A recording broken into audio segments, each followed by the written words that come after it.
What's up, CAPI fans and family? We are live for another CAPI Live. Welcome. I hope you guys have had an awesome week. I know I have.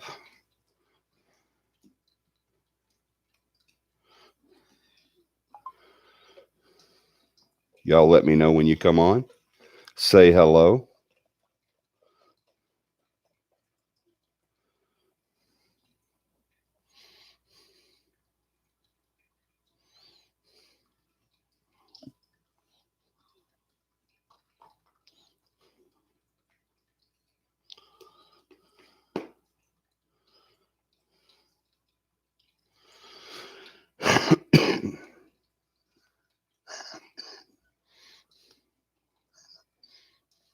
Thank you for my beautiful CAPI cup. Uh-oh, we have feedback.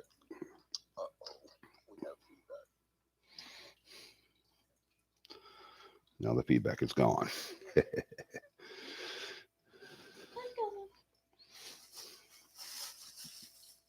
Thank you.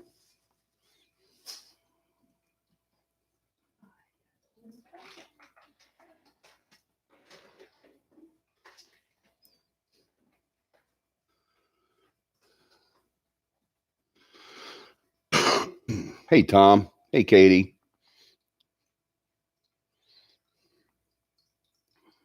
Hey, John.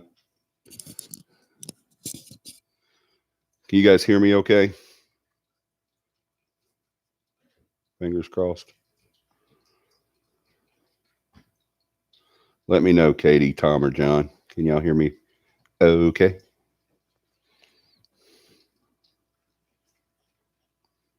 Can you press the tab wherever the treasure is? When I get done, you can.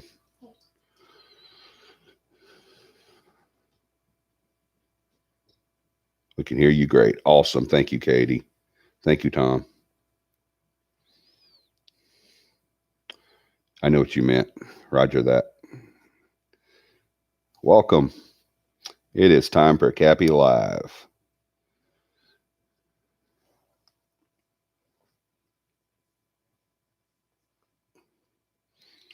I hope everybody had a awesome week. We did. We did of course we worked all week, as always, because we have to have moolah to live. I eat a lot of food, so it costs a lot of money. Tim Pork and Buddy. Katie. She's always funny.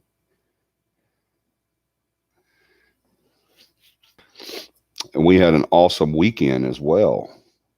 This has been an awesome weekend. We did an investigation. And you know what? Investigations are awesome and we love doing them and everything. But sometimes when you do an investigation, it feels like work. You know what I mean? I love every investigation that we do, and I usually have a good time. And we always we have fun with it, but we also get the job done, and we know when it's time to have fun and when it's time to get serious. But this weekend we had an investigation that was just a lot of fun. You know, you have those investigations once in a while that are just loads and loads and loads of fun. And that's what this investigation was that we did this weekend. It was just a lot of fun. It's very unusual for the client to invite you into their home and then say, yeah, go ahead and start your investigation. Goodbye. And that's what happened to us this weekend. The client pretty much said, hey, come on in, do the investigation. We're glad you're here. They gave us coffee. They gave us drinks. They gave us food. They said, treat this as your own home. We're out. We're getting out of here. We don't want to be here while you're doing it. So we left, or they left, and we did the investigation. There was an eye from above. Did y'all see that? I don't know where or what that was, but an eye came into play. It looks like the girl from with all that hair in front of her face. What's the name of that movie? Does anybody know the name of that movie? The Grudge? Is that it? It looks like the girl from The Grudge. No, it's Dakota. Say hi. Hi.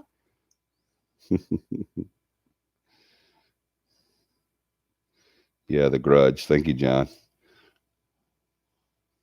I already figured it out. John's my radar. The Ring. There you go. That's what it was. The Ring. What? So you still helped me out. Katie says hi. Hi. I'm missing too. Yep, missing some teeth. Baby teeth are going away. Yeah. John says, greetings, beautiful Dakota. Hi. Guys, tonight we're going to talk about new teams, new investigators, and what the one thing that everybody needs when they're a new team or new investigator. What is that? What is the one thing you need to start a team? When you started your team and you've got your people there, what is that one thing that you absolutely have to be able to continue? What is that first thing? Do y'all know? Somebody pop it up there for me. John, even you can answer. I usually won't let John and Beth answer, but you can answer this time. Pop it up there.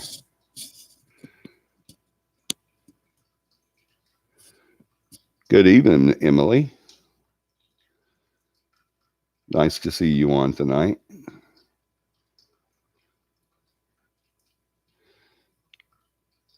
Tom, what's up, buddy? I got to spend an awesome evening with Tom and Beth today, and I had a blast doing it. We always have a good time when we spend time together and hang out. We didn't do an investigation today. We went and did a reveal today.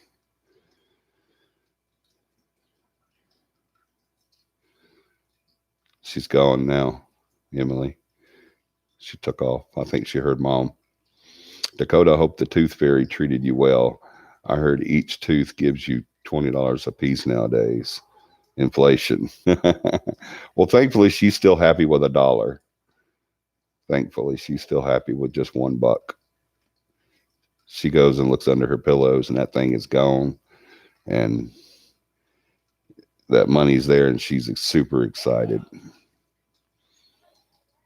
Hey, Beth, it's okay. You're late. You've had a big day. An open but skeptical mind. Yeah, but I meant as far as physical. What is that one thing that every team or new investigator needs physically before you can start your investigation? Before you can start being a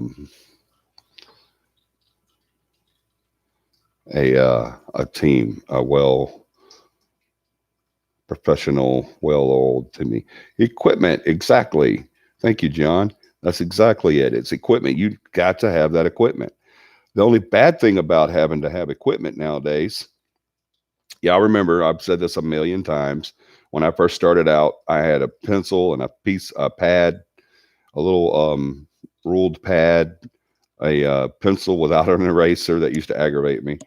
But I would never get an eraser though. No, emo girl, we didn't because they were closed. Yeah, they were closed. Emo girl, we didn't get to go there, but we did find another one. I don't remember the name of it, but we did find it. I think it was Acapulco in Tallahassee, and it was delicious. It was so good, so very good.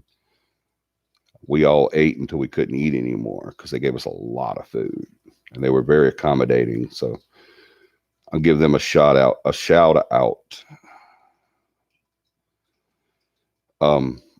If you guys, yes, Acapulco is. If you guys are ever in the Tallahassee, Alabama area, go to Acapulco. Acapulco. How do you say that? Acapulco. I don't know, but it doesn't look like a Mexican restaurant on the outside. It looks like an old general store. It's got the wooded porch and the post, and it just looks like an old general store, but it was super, super delicious. You guys check it out. Nathan says hi. Hello, Nathan. It's our 13th anniversary today. Yay. Happy anniversary, Katie and Nathan. 13 years. I could not imagine spending 13 years under the same roof as Katie. Oh, dear Lord. Nathan, you are an awesome, awesome. Is he listening right now, Katie? You said he said hi. Is he listening? If he's not, tell him to come to the computer. Tell him to come and listen for a second. Used to be a barbecue place. Okay. Yeah, you could tell it wasn't built as a Mexican restaurant. Hey, Haley. You could tell it wasn't built as a Mexican restaurant because it doesn't look anything. It looks like an old general store, but it used to be a barbecue place. Okay.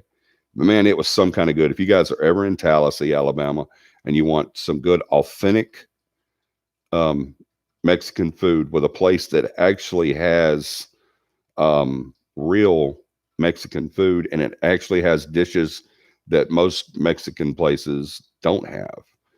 But oh my gosh, it was so good. We have a couple of close to us that we go to quite a bit, and I'm usually disappointed, but I certainly was not disappointed today at Acapulco. It was some kind of good. No, he's not listening, and I'm not going to tell him to come watch because I know you're going to be a smart ass. Then how did he say hi if he's not listening? So you're just lying about him saying hi? That's just not right, Katie. I just want to know how he spent 13 years under the same roof as you. That's not being a smart ass. I couldn't imagine having to live with you for 13 years. Hang on, gotta go. Okay, I'm back. I was number 4. Yep, you were in pretty early tonight.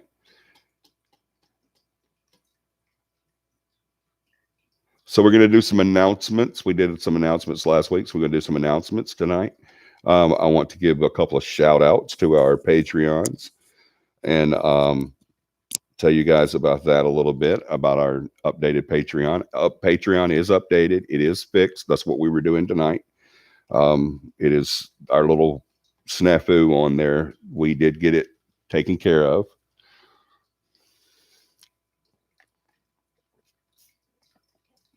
Y'all get your CAPI merch. CAPI merch.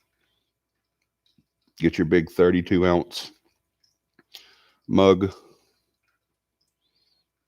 CAPI.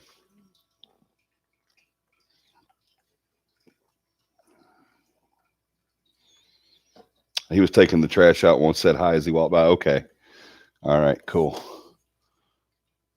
No, but all joking aside, I love Katie to death. She is so amazing. She's one of our Patreons, as a matter of fact. She is a VIP Patreon. And guess what that got Katie? Guess what being a VIP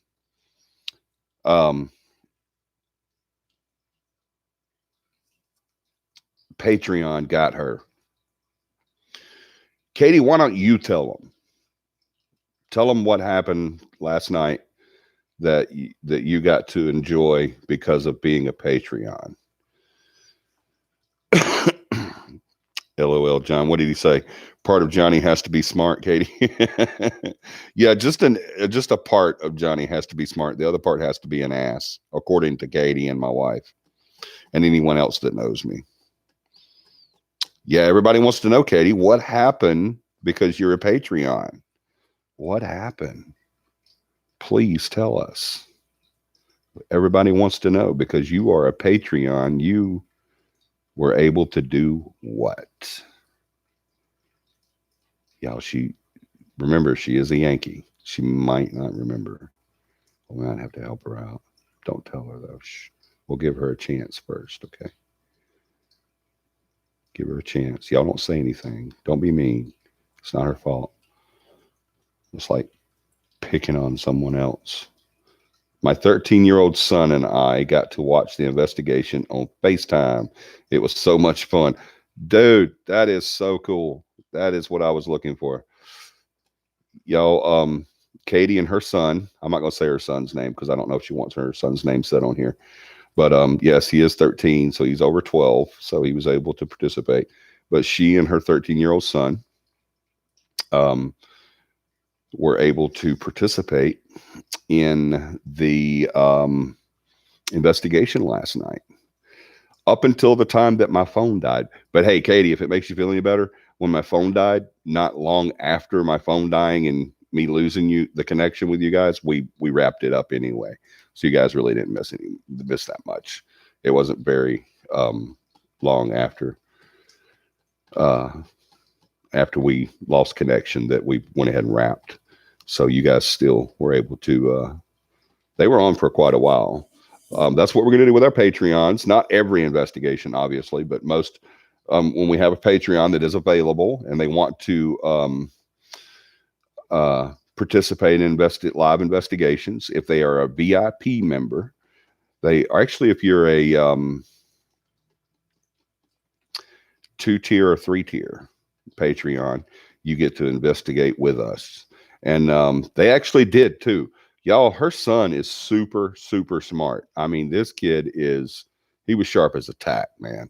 He was seeing stuff and pointing it out to us. He was asking some questions that that a 13-year-old you wouldn't think would be asking. I mean, he is super, super smart. You can tell that Nathan and Katie have done an awesome job raising their 2 kids. They have a boy and a girl. And I keep almost saying his name. I'm not going to do that. But yeah, her 13-year-old boy, he was on it. I mean, on it. And he impressed me. He actually surprised Katie from some of the stuff that he knew. It's like I heard Katie a bunch of times ask him, "How did you know about that?" Or "What do you know about that?" Too much YouTube. Yeah, he's been on YouTube way too much. He now knows. It was too funny because he said that last night too on one of the I don't remember what the question was that he asked, or I don't even think it was a question. It was a statement. I was telling him about a piece of equipment, and he finished my conversation for me. And she says, "How did you know about that?" And he said, "YouTube. It's Carter. It's okay." She says, "It's okay. His name is Carter." Yes, he's 13. His name is Carter. He looks like he ought to be in the movies, but he's super, super smart. And I told him that I would give him a shout out. So I'm glad she said I could say his name. It was Carter and Katie last night, and this is their official shout out. We really appreciated you guys joining us last night. Katie was our first Patreon, and she and Carter had a blast, and we had a blast too, having them with us. It was a lot of fun to be able to show the equipment and how it worked, and they had questions about, what was going on and stuff like that. So it was awesome. It sounds like you underestimate our generation. I don't blame you, but there are a few smart ones. No, I'm not underestimating your generation. It has nothing to do with your generation, Haley. It has to do with someone that has never participated in the paranormal before, being able to spout out questions and statements that showed how intelligent they was. That's not underestimating him. That was just a surprise. Like The Exorcist. What is Like The Exorcist? We really appreciate y'all letting us join y'all. It was great to finally meet everyone on the team. Oh man, it was, wasn't it? Yeah, Katie got to see everybody instead of just seeing their name and their text and their posts and messages. She actually got to see the faces of everybody. I showed her me first, and she screamed, but we got her calmed down, and we were able to continue. It took a few minutes. And I think her son Carter got a little scared too whenever he saw me, but they were great with everyone else. So I think what it was is they just wasn't used to seeing people, because I mean, who would scream at this? I mean, hello. I mean, people like Tom Selleck look at this and say, "Damn," so, or is it "damn"? I think it's one of those. But yeah, we finally got both of them calmed down enough to where they could see everybody else and they were fine.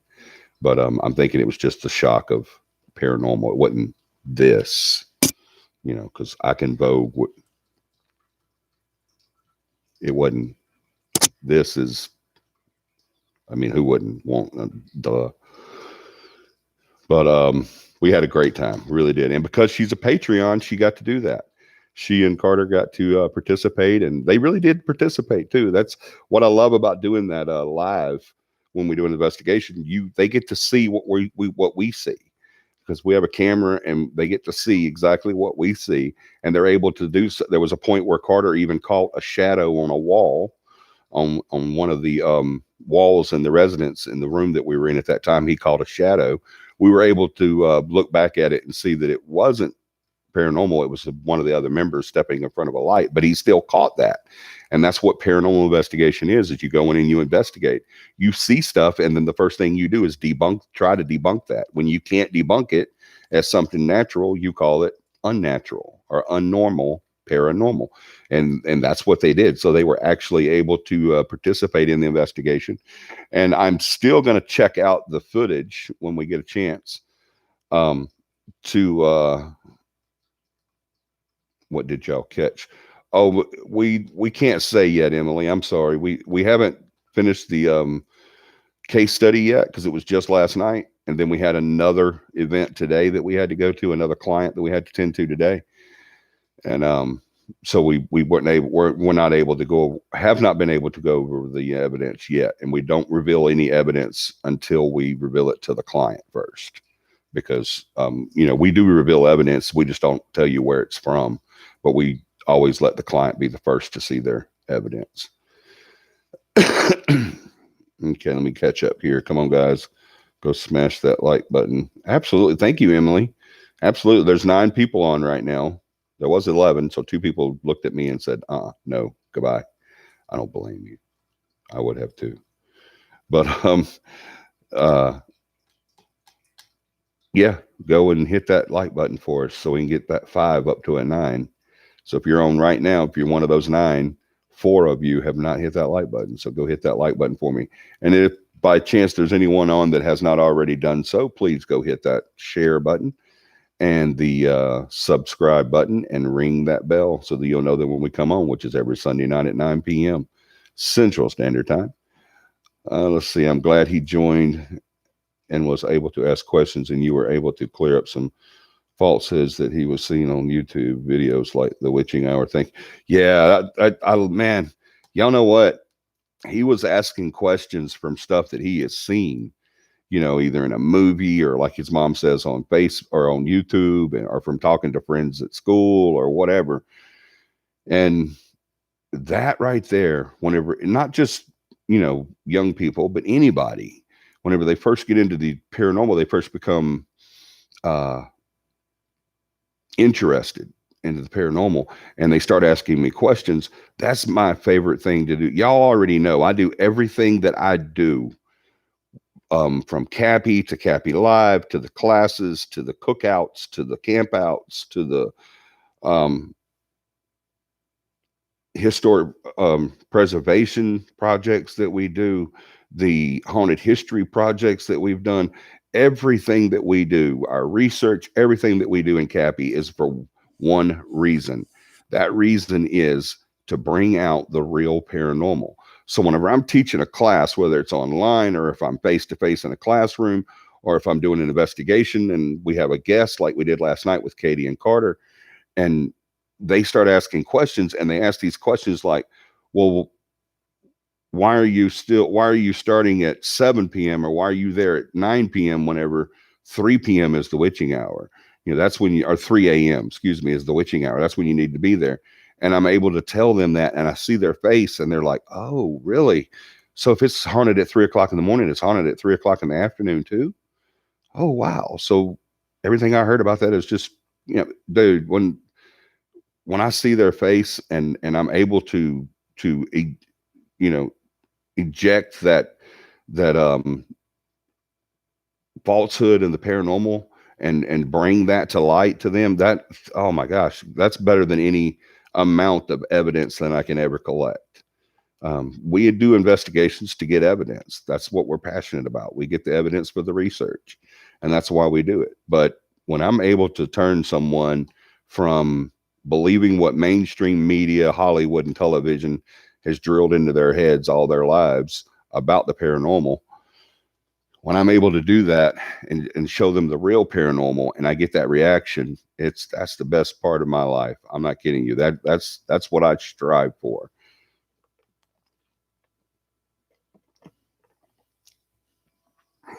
That is everything to me. All right, let me catch up.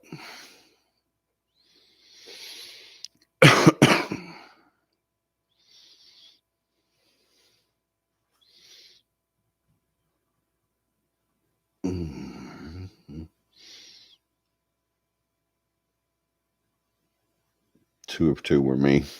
How did you hit it twice? Like this. See? He has 2 different viewings. He has CAPI team manager John Bowen, and he has just John Bowen. That witching hour stuff used to scare me so bad that when, sorry, I got to reposition this thing. When 2 a.m. came, I fell asleep and hid. Yeah, there's no such thing. It's so silly that they come up. I don't even know why it was 3 o'clock. I do know why it's 3 o'clock in the morning, but I don't want to get into that because that's not what we're talking about tonight. We'll cover that. Y'all get the newsletter this month. Get the newsletter when it comes out on the 15th, because that's one of the things. That's what the founders notes are going to be about. So if you haven't subscribed to the newsletter, you should, because that's going to be part of it, is the Hollywood innuendos about the paranormal. So it's going to be a good article. Let's see. Thanks for clearing that up for me there, John. He was very intrigued, maybe a bit too intrigued. I don't think he was too intrigued. I think that's awesome that he was interested in it. Didn't see John 2.0. When is the next class and how can I get in on that? The next class, Emo Girl, is a week from yesterday, I think. Yeah, it's next Saturday. And how you can get on that is to contact John Bowen that you see on here colored in blue.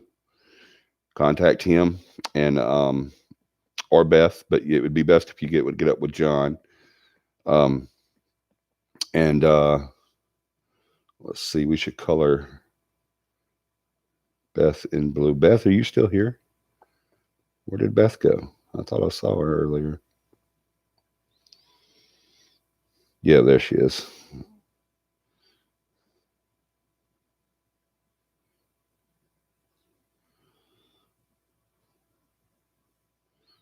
All righty.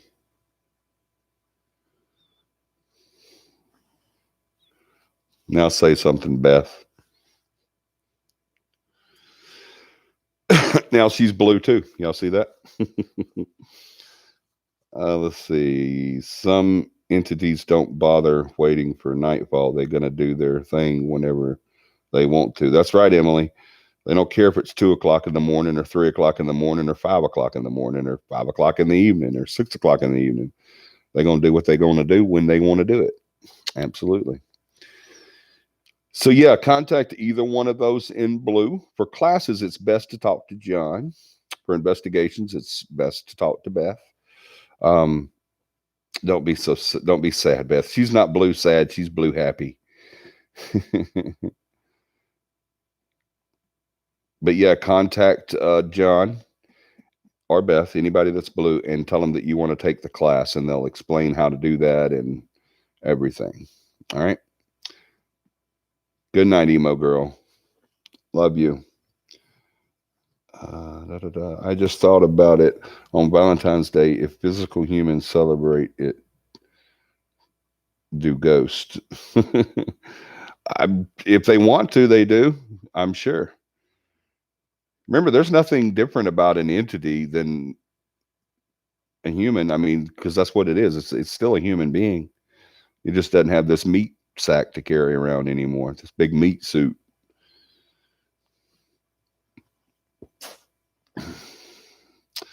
Yes, have a good night, Emo Girl. We will see you next weekend. Absolutely. But yeah, anybody that hasn't already had the class and you want to take the class, Or if you know someone who wants to take the class, just let them know that it's going to be our next class, and they still have time to get in on it, is next Saturday, which is February the 15th. It starts at 10 a.m. on Saturday, February the 15th. And it usually goes, it's supposed to go 8 hours, but sometimes it's a little more than that. Sometimes it's a little less than that. So here lately, it's been a good bit less, but I'm not going to tell you it's going to be 7 hours when it may be 7.5. But we do break for lunch, and we do have breaks in between. So it's not that bad. But it is very informative. If you haven't taken the class, talk to someone who has, and they will tell you that it is awesome. I promise you.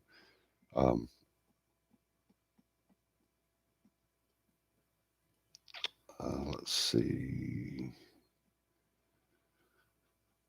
Where am I at? Good night, good night, good night. Yes, but what if they feel ignored since a day of, well, they may. I mean, there's no way to know what their emotions are, Haley. Um, why you keep retracting your messages? You can say whatever you want to say.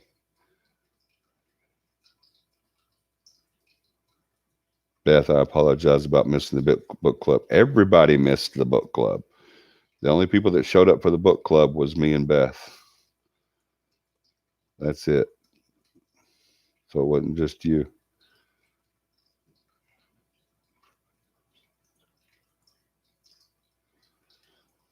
Then I'm sure their emotions, whether sadness or anger, would be obvious. Oh yeah, definitely. They portray their emotions a lot more than we do because that's the only energy they that's what they use their energy for.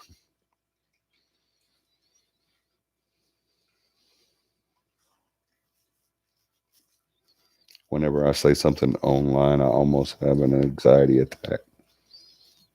Wow, I'm sorry. That's weird. You shouldn't. Usually it's the opposite. It's whenever the people can say more online than they could in person.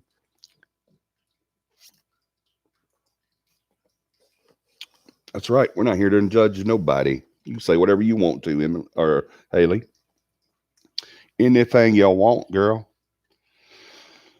All right. Um, we're still going to do the book club. So if you haven't had a chance, if you've gotten the book but you haven't finished it yet, the first 2 chapters, you still have time. We're not giving up on the book club. We're going to do the book club, even if it's just me and Beth sitting there doing the book club together. We're still going to do their dadgum book club. Um,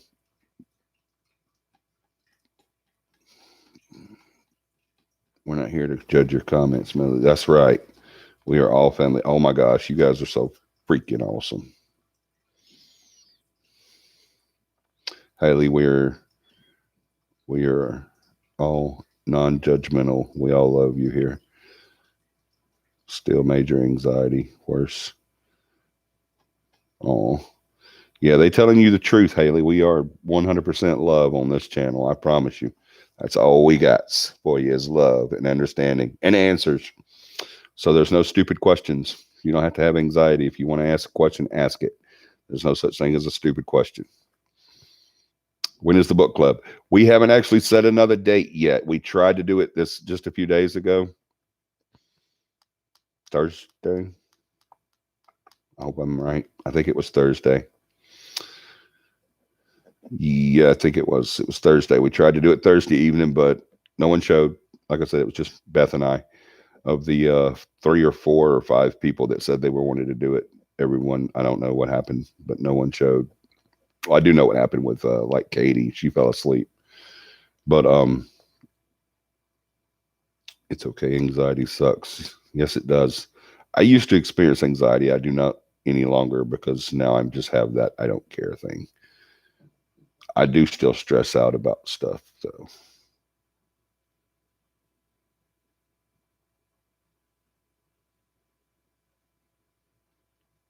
sorry. Hold on.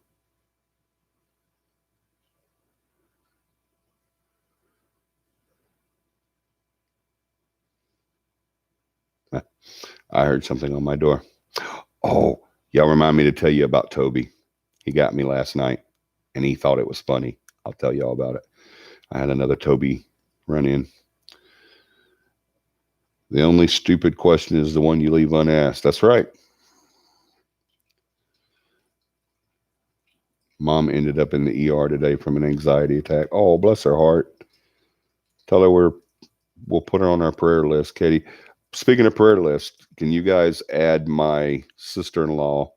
I'll tell you her first name. It's Maria. Can you guys add Maria to your prayer list? She is pregnant, but she is nowhere near due date. She's nowhere near, and her water broke. They rushed her to the hospital. They found out that all of the water did not leave the sac and that the baby is fine. And they've got her on complete and total bed rest so that they can stop the. She never started having contractions, and her cervix is still intact and in place. So it hasn't moved or anything. So she's still good there. So they're just trying to kind of keep her motionless and just laying on her back and just trying to keep that pregnancy or for that birth to happen because it's nowhere near time for that to happen. So y'all keep her in your prayer too. Her name is Maria. All right. Thank you guys. What time of day would the best for people to be available? You can click on our free trial Audible ad online and you can get the book for free. Yep. My first one sent me to the ER in 2004, scared the crap out of me. Bless your heart. Yeah, that's nothing to mess around with, man. I mean, because that's your child, and even though that child's not born yet, it's still your child. Believe me, I've experienced miscarriages, early and late term, and both of them hurt just as much. But she had a bunch of nuke lead tests and appointments at Mayo tomorrow and Tuesday. She's all worked up about it. Oh, bless her heart. She's so scared about doing stuff like that. Bless her heart. I don't blame her. Hospitals make me nervous too. I don't have anxiety attacks, but whenever I do, I don't let anyone see me, or so even if I don't have it to go to the hospital, no one will know. Well, bless your heart. Thank you, Katie. Yeah, whenever I started studying psychology, that's whenever I stopped having my anxiety attacks. But yeah, they're no joke. That's a fact. So bless her heart. I will be praying for your mom and you too, Haley. I'll sit home with a chest heart monitor. Oh, well, I'm glad everything turned out okay.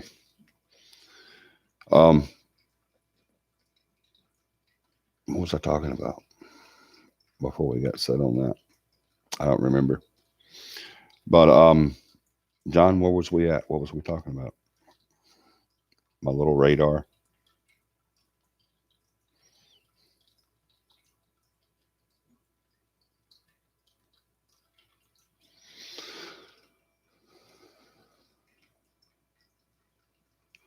Both mom and dad are a mess. Yeah. Y'all continue to pray. We've talked about it, Katie's dad on here too. Book club. Thank you, Emily and Beth. Um, y'all continue to pray for Katie's dad too, her mom too now, and her dad and her whole family, because that's a horrible situation there. So y'all definitely continue to pray for them. All right. Yes, book club. Beth wants to know what day and time would be best for people to be available. You can click on our free trial Audible ad online, and you can get the book for free. All right. Here's what we got going on with Audible, guys. Oh, thank you, Emily. The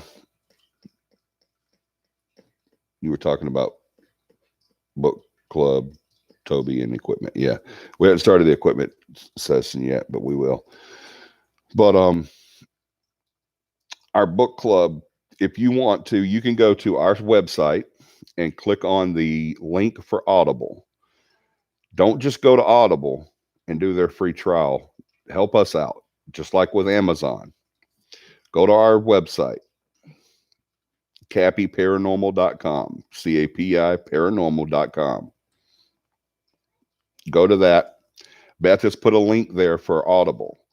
Click on that link, go to Audible, do their free 30-day trial. All right. You'll be able to get the book that we're doing, which is The Demonologist by Gerald Brittle, the story of Ed and Lorraine Warren. Go there and do the free trial for Audible. Get the book for free. Listen to it so you don't have to read it. You can turn it on in the car. I listen to when I drive a lot. I drive probably 500 to 600 miles a day with my job. And so that's what I do mostly is I'll listen to Audible books. I listen to novels. Here lately, since we started the book club, that's what I've been listening to is the Demonologist by Gerald Brittle.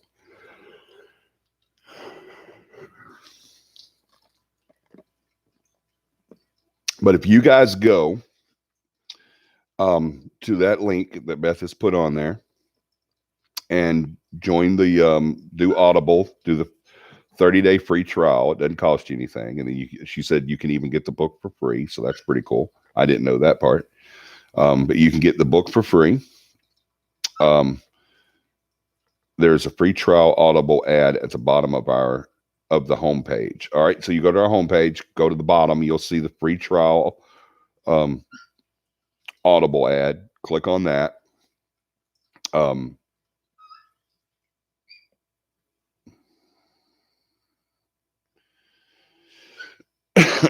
Get being ADD, there's no way I could listen to a book. That would drive me crazy.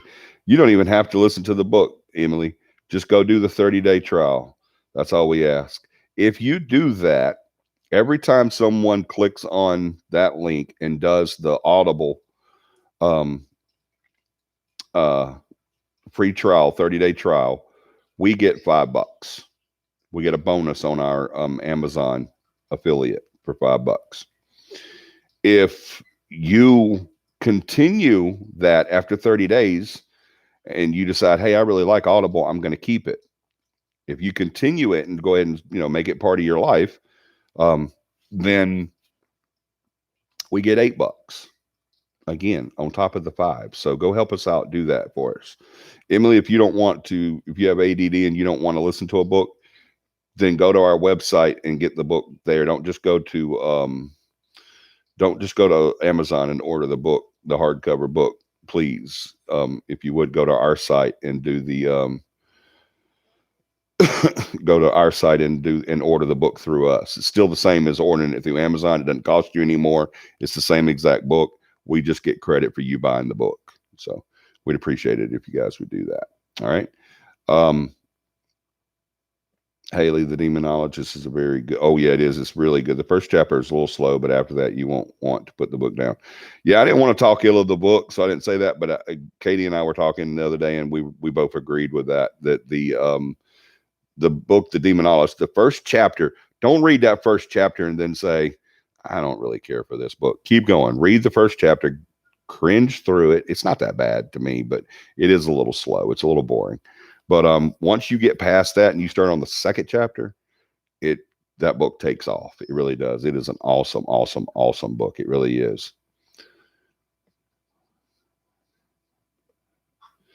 Doesn't matter.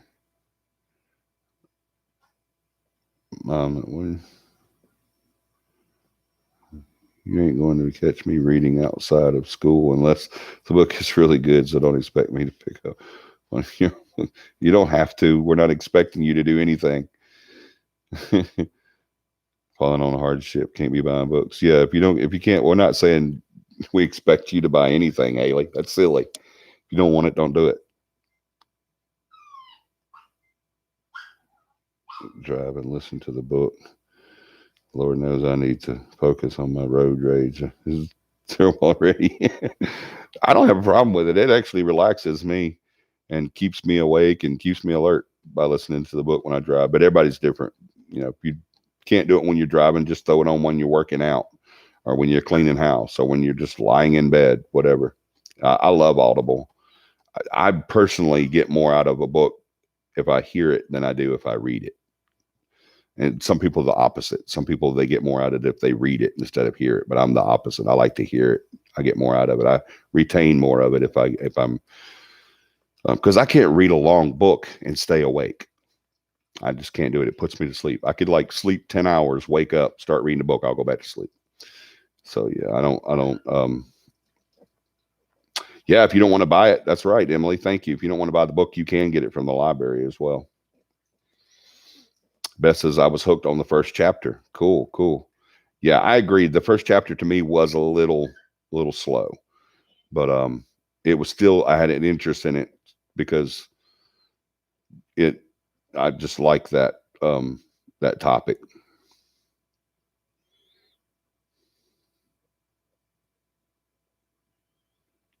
Can't listen to books anyways. Yeah, some people are like that. They're better if they can read it, but I'm better if I can hear it. So yep. So if you guys want to join the book club, it'll be soon. Beth is actually asking when would be a good time for y'all to do it. So since now nobody showed up that was supposed to do it, she's asking y'all when do y'all want to do it? Hey, Melissa. All right. So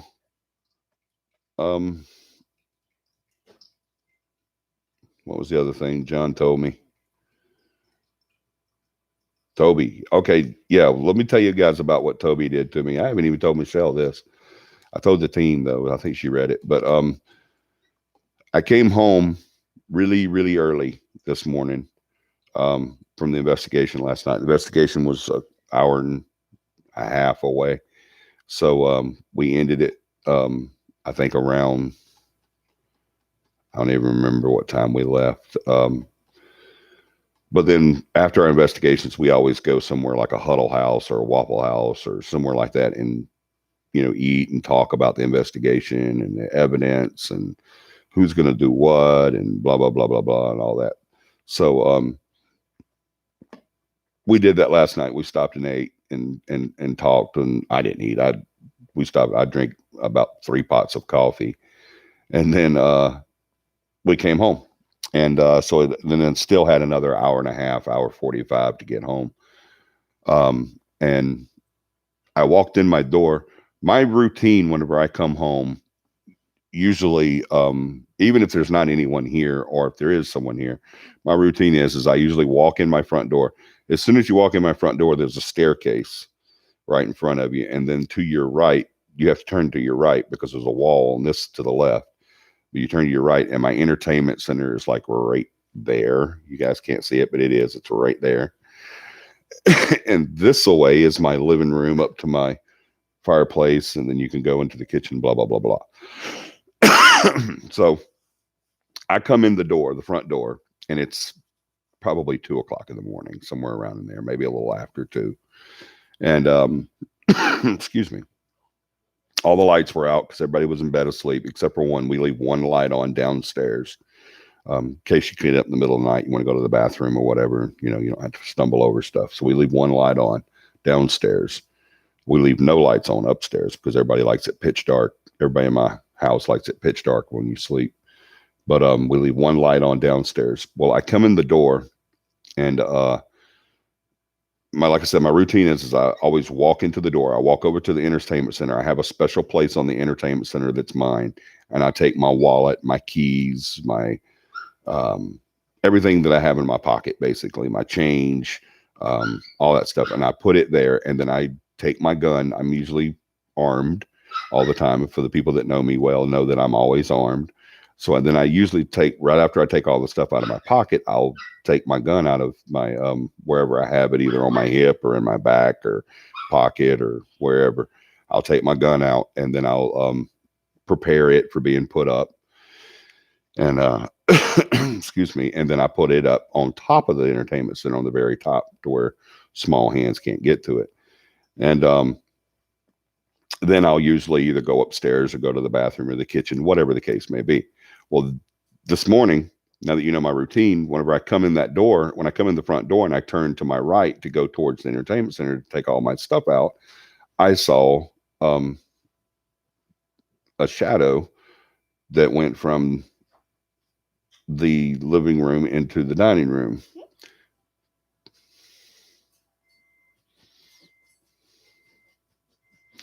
And I saw a shadow that went in from the living room into the dining room, which is that, as I was telling you, you can go to the left and go to the bedrooms, or you can go to the right to go to the dining room, kitchen, office, blah, blah, blah. So as I turned to go to the entertainment center, I saw the shadow leave the living room at a very fast pace and go to the dining room area towards the kitchen.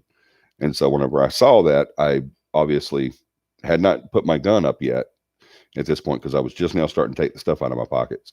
But I gripped my gun, and for the fear of someone being in my home while my family was asleep, I followed where I saw the shadow go. I followed it. So I go through with my gun through the house all the way to the back door. Our back door is a sliding glass door. And there's one other door before that you can use to get outside the house. Both of those doors, the first one was not only barricaded from the inside, but it's also locked 3 times. It's a knob lock, a chain lock, or a slip bolt knot, and a deadbolt. And it was all locked up, and there's stuff in front of it. We have some storage stuff in front of it, so it would make a huge noise for someone to be able to get through that door. And then the back door is a sliding door, and when I got to it, it was locked from the inside, so no one was able to get through there. So I'm like, So I come back in to the living room and I put the gun up, prepare it, then put it up. And then I go back over to the entertainment center and start putting my, all the stuff in my pockets in my spot. And I start up the stairs. As I start up the stairs, Toby started laughing at me. I could hear what sounded like a little 9-year-old kid laughing at me. So he had fun with me last night, or this morning, really. It was dark, but it was still morning. It was around 2-ish. But yeah, he had his little laugh because he got to pick on Dad. And yeah, he got me. Because I really didn't, whenever I saw it, you would think whenever I see stuff like that, I would automatically think, okay, because of what happened in the salon and because everything that's happened with Toby and everything, you would think that'd be the first thing that would pop in my head, but it wasn't. The first thing that popped in my head was someone was in the house. So I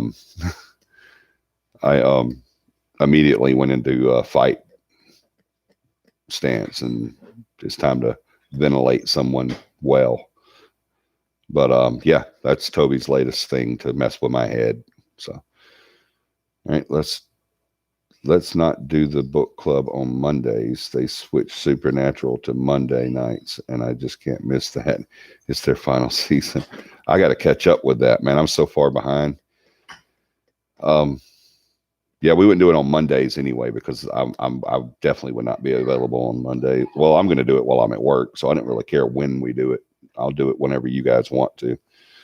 Coffee is addictive, and if it's made right, melody, it can be delicious.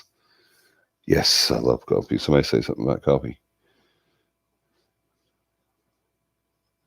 What is it with coffee? How does that even taste good? It does taste good. It might not taste good to you, but it does taste good to most people that like it. I hate when people do that, when they're like, oh, how can you eat that? It's so nasty. Well, not to me, it's not. If you don't like it, don't eat it or don't drink it. But I love it. We don't have to we can do the book club. Whenever you guys decide, y'all get with Beth and ask her when we want to do that. Let's see. Let me catch up. Coffee is addictive and it's made right. If I drink 3 pots of coffee at that time of night, I'd be awake for 3 days. Coffee doesn't keep me awake. It's not addictive to me, and it doesn't keep me awake, because I had a lot of cups last night because I drank some coffee at the investigation, and then at the Waffle House that we went to, I drank several cups of coffee then. But then I might not drink coffee again for 2 months or even longer, and then I'll drink more coffee again. So I don't think it's addictive. It's not addictive to me, but I'm already addicted to caffeine, so maybe that's why. If I didn't drink sodas, then maybe I would drink coffee all the time. But yeah, I don't drink it that much. Then I must have made it wrong. I was forced to have it because of digestive problems, and it never tasted good. Some you might not like coffee, Haley. Maybe you just don't like the taste of it. Some people, my wife doesn't like the taste of coffee. She doesn't drink it. I could sleep with no problem. Yeah, I could too. It doesn't matter how much coffee I drink. If I'm sleepy, I'm going to sleep. Some people just never do like coffee. Have you tried peppermint tea? I don't know if you've ever tried peppermint tea or not, but if you haven't, you should because it is amazing. I've had black and green tea though. Coconut drink is a What? little bit Speak correctly. Coconut drinks are bleh. Well, don't drink them, baby. Yep.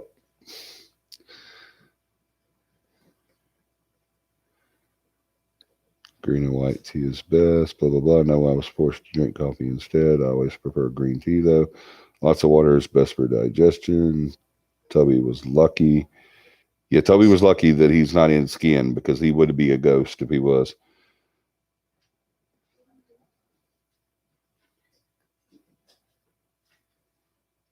My best friend is obsessed with Supernatural. I've never watched it, but I've grown to hate it because that's all she has. I like it. I do. I haven't watched it in a while, though. I got to catch up. I am just super sensitive. I'll probably wait till after this season, the last season, and then I'll start watching it. That way I don't have to wait for an episode.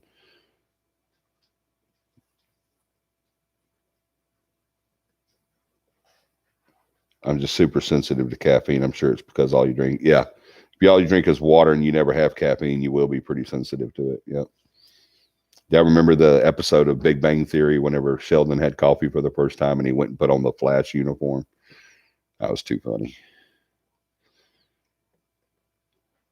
I drink a cup of every morning. I'm at work. I have to have several shots of espresso and maybe an energy drink. I think I know what's going to kill me. Right? That's too funny. All right, let's talk topic now. Y'all want to talk topic? Let's talk topic. Now we've already said that the first thing you need to start a team, once you've got your people and you know where you want to go and how you want to go with it and everything, and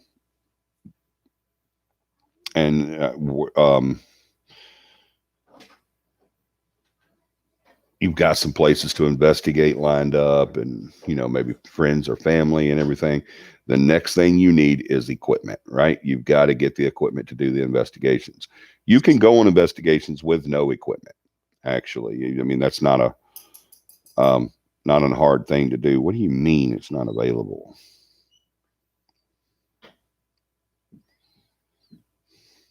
You can definitely do investigations without equipment. The only thing bad about that is a lot of times if you do investigations without equipment, you can't prove your evidence, right? You can't show your evidence. You can't record it. So you want to be able to show people what you've done. You want to be able to show people. I'm sorry, y'all. I was trying.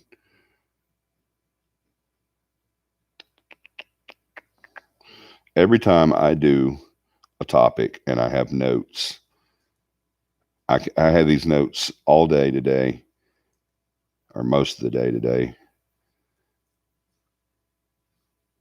And I'll have them. And then whenever it gets time to do the show, something happens.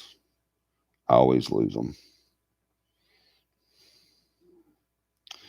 But I'll find them. But you got to get that equipment. All right. You've got to get a voice recorder. You've got to get a camera. You've got to get a computer. You've got to get a DVR system. You've got to get motion detectors, all kinds of stuff that you've got to have to be able to record your evidence. And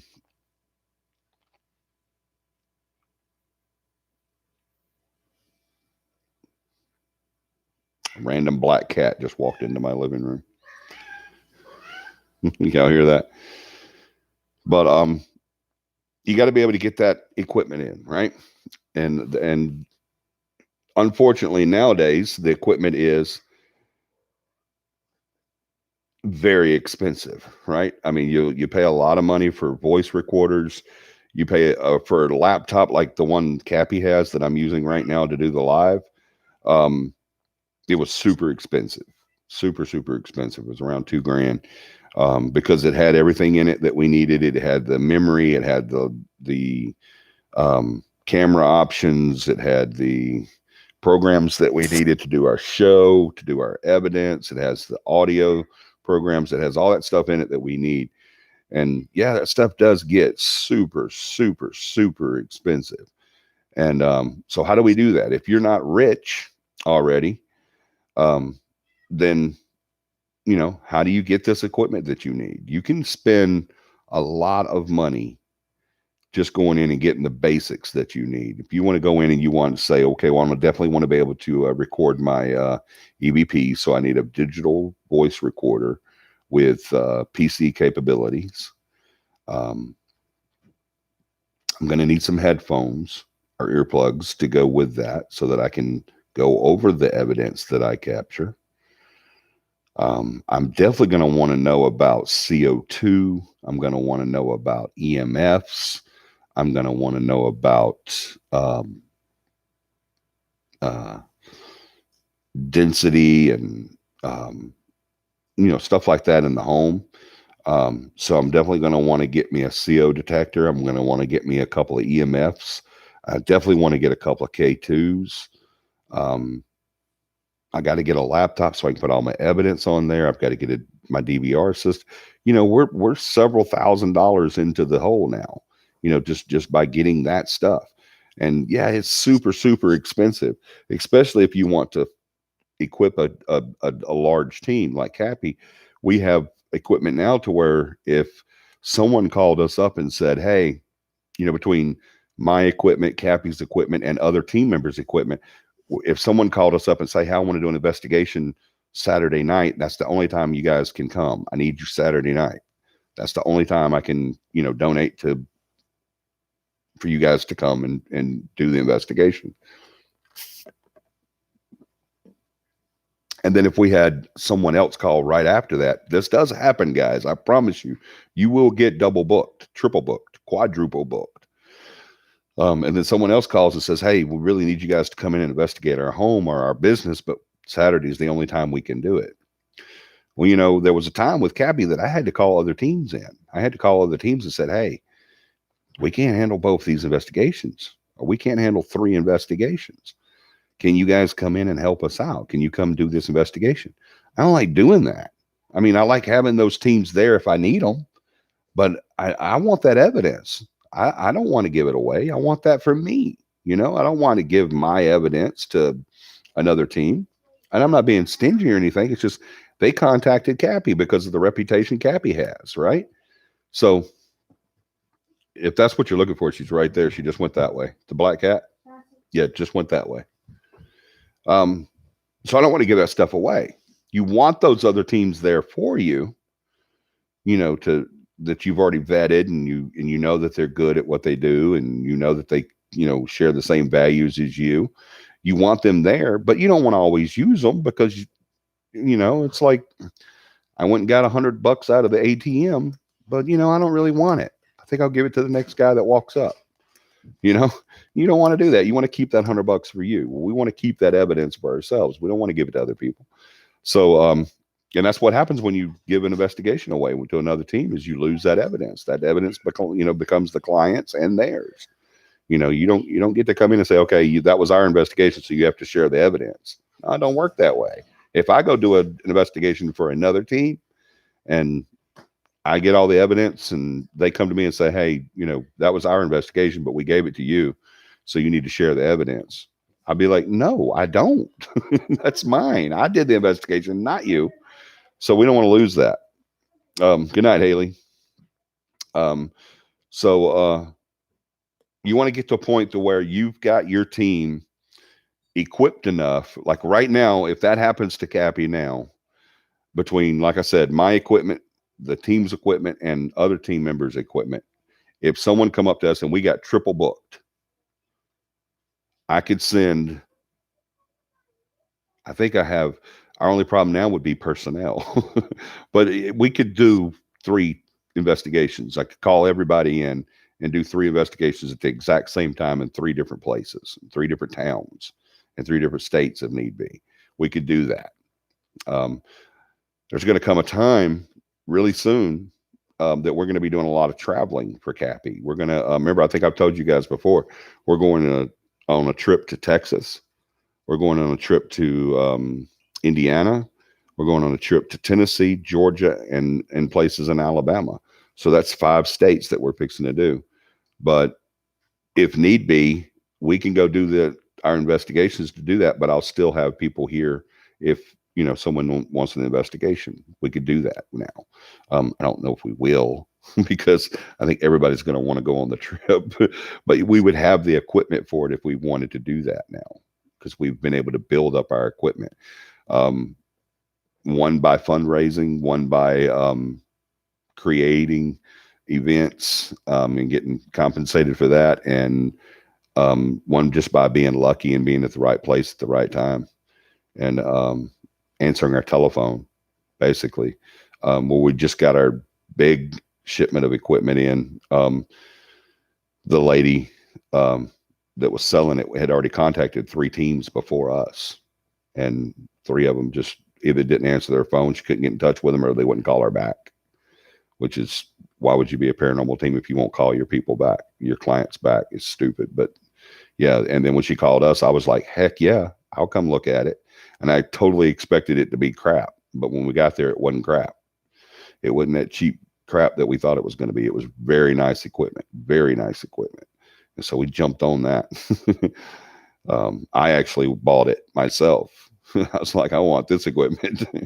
And so we did. We bought that equipment. And so we were lucky to do that. But let's say that doesn't happen to you, because that never happens. It's only happened to me once in all my years.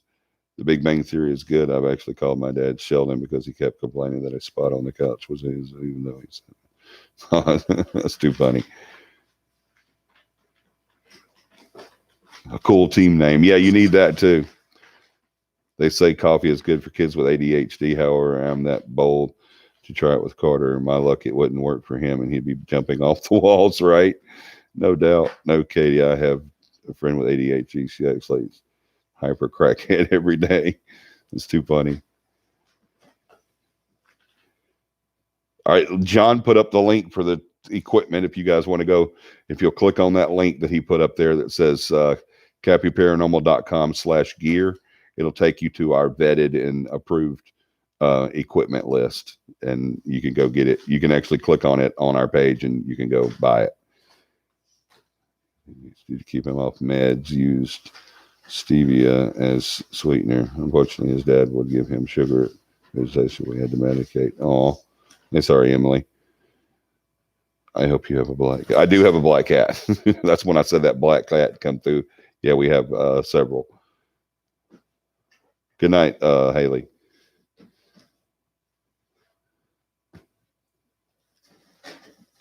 All right. So yeah, you want to get this equipment, but that stuff doesn't happen for you. So what can you do? You can do fundraising. Go to fundraising, how to fundraise for nonprofits. I know teams are not on nonprofits right off the bat. We've been working for, hey, will you make, I don't think that closed. She's staring at it. Watch it. It did close. I didn't think it did it? Yep. Thank you. Let's see here. Hold on. Let me get to my notes here, guys. Give me 1 second. Yeah, you want to do the fundraisings, but the fundraising you want to do is for nonprofits. Even if you're not a nonprofit, you can still do these fundraisers. You just can't make any money off of them. Everything has to go right back into your all right, I think this is it here. Let me see. Blah blah blah. Yeah, I think this is it.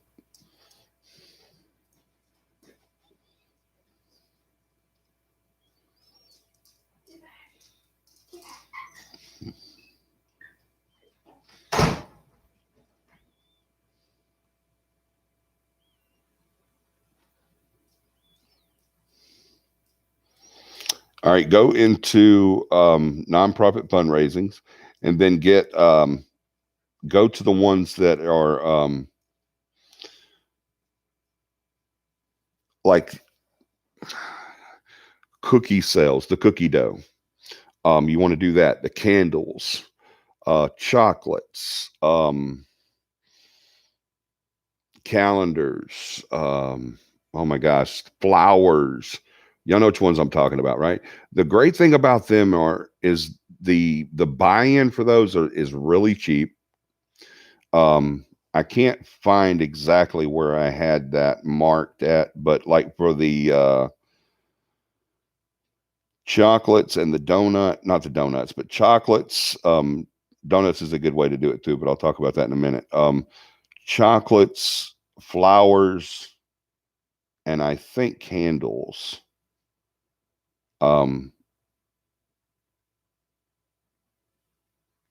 Or the best ones to do because the buy-ins are not super expensive unless you want to. You can buy in $200 and get $6,000 profit. You can buy in $5,000 and get $30,000 profit. But not everybody has that much money sitting around, where they can just drop in $5,000. And people always they say, well, if I have $5,000 to put into a fundraiser, why don't I just use the $5,000 to buy my equipment?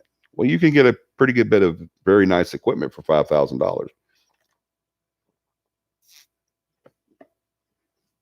But it's not going to last you that long. If I had $5,000 that I wanted to earmark for equipment, I wouldn't buy the equipment with that $5,000. I would do the fundraiser where I could get $30,000 because then you're really going to be able to get your equipment. A lot of it. Like I said, our laptop was almost $2,000. And then after you've bought digital recorders and all that, you can spend another $2,000. So you're $4,000 in there quick. So and then of course, everything else you need. We have, oh my gosh, we have, extension cords. We have tripods. I'm talking about our accessory type stuff. Because it's not just the equipment, but the other stuff. Like say you get a good camera. We need a tripod to put that camera on, right? You're not going to hold the camera the whole time, are you? In one spot. If you want to do one area, you want to be able to put that on there. On an investigation, we usually set up no less than 2 tripods during an investigation, sometimes more. Yeah, John's popping up here too. Look, laser grids. Yeah, those are super expensive. The CO detector that we have is 300 something bucks. SD cards. You just said that everything with that last one, John. Batteries. You guys, you will spend in the long run, if you do this for enough time and your team is doing investigations regularly, you will spend more on batteries than you spend on anything else.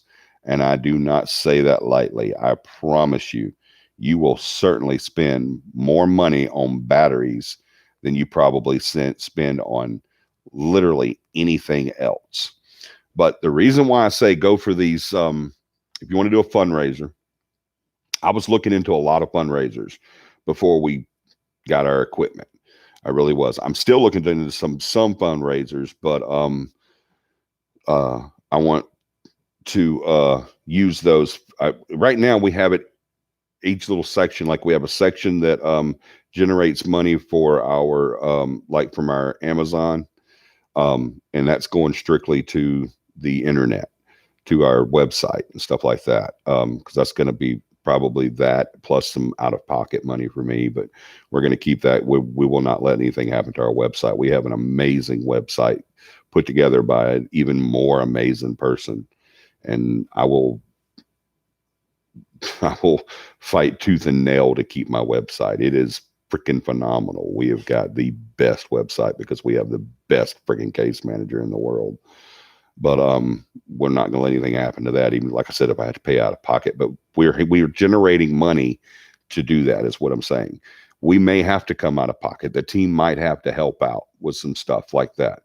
But what we want to do is we want to generate money towards that so that that can be earmarked for that. When you're doing your fundraising, before you even start fundraising for a team, before you even start trying to get money for your team, to get equipment, to get airtime, to get whatever you want to get, um, starting your merch, which takes money, starting classes, um, starting weekend retreats, all that stuff costs money. All right. Everything that we do in CAPI costs money. The only thing that is free in CAPI is what we're doing right now. And that's because YouTube is free. But look behind us. We want a set. All right. We want a set to make it better, to make it look better, to draw more people's attention to it. Right. So we've got to be able to put something together to do that. Well, we have Patreons for this show. That's the reason why we have those Patreons. That money generated is going to go towards the CAPI Live show.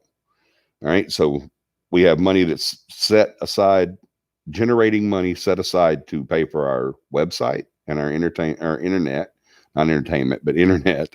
We will have money set aside. Well, we have a possible sponsor coming up that's going to do the CAPI Pub. So we'll have that money set aside to do that for that.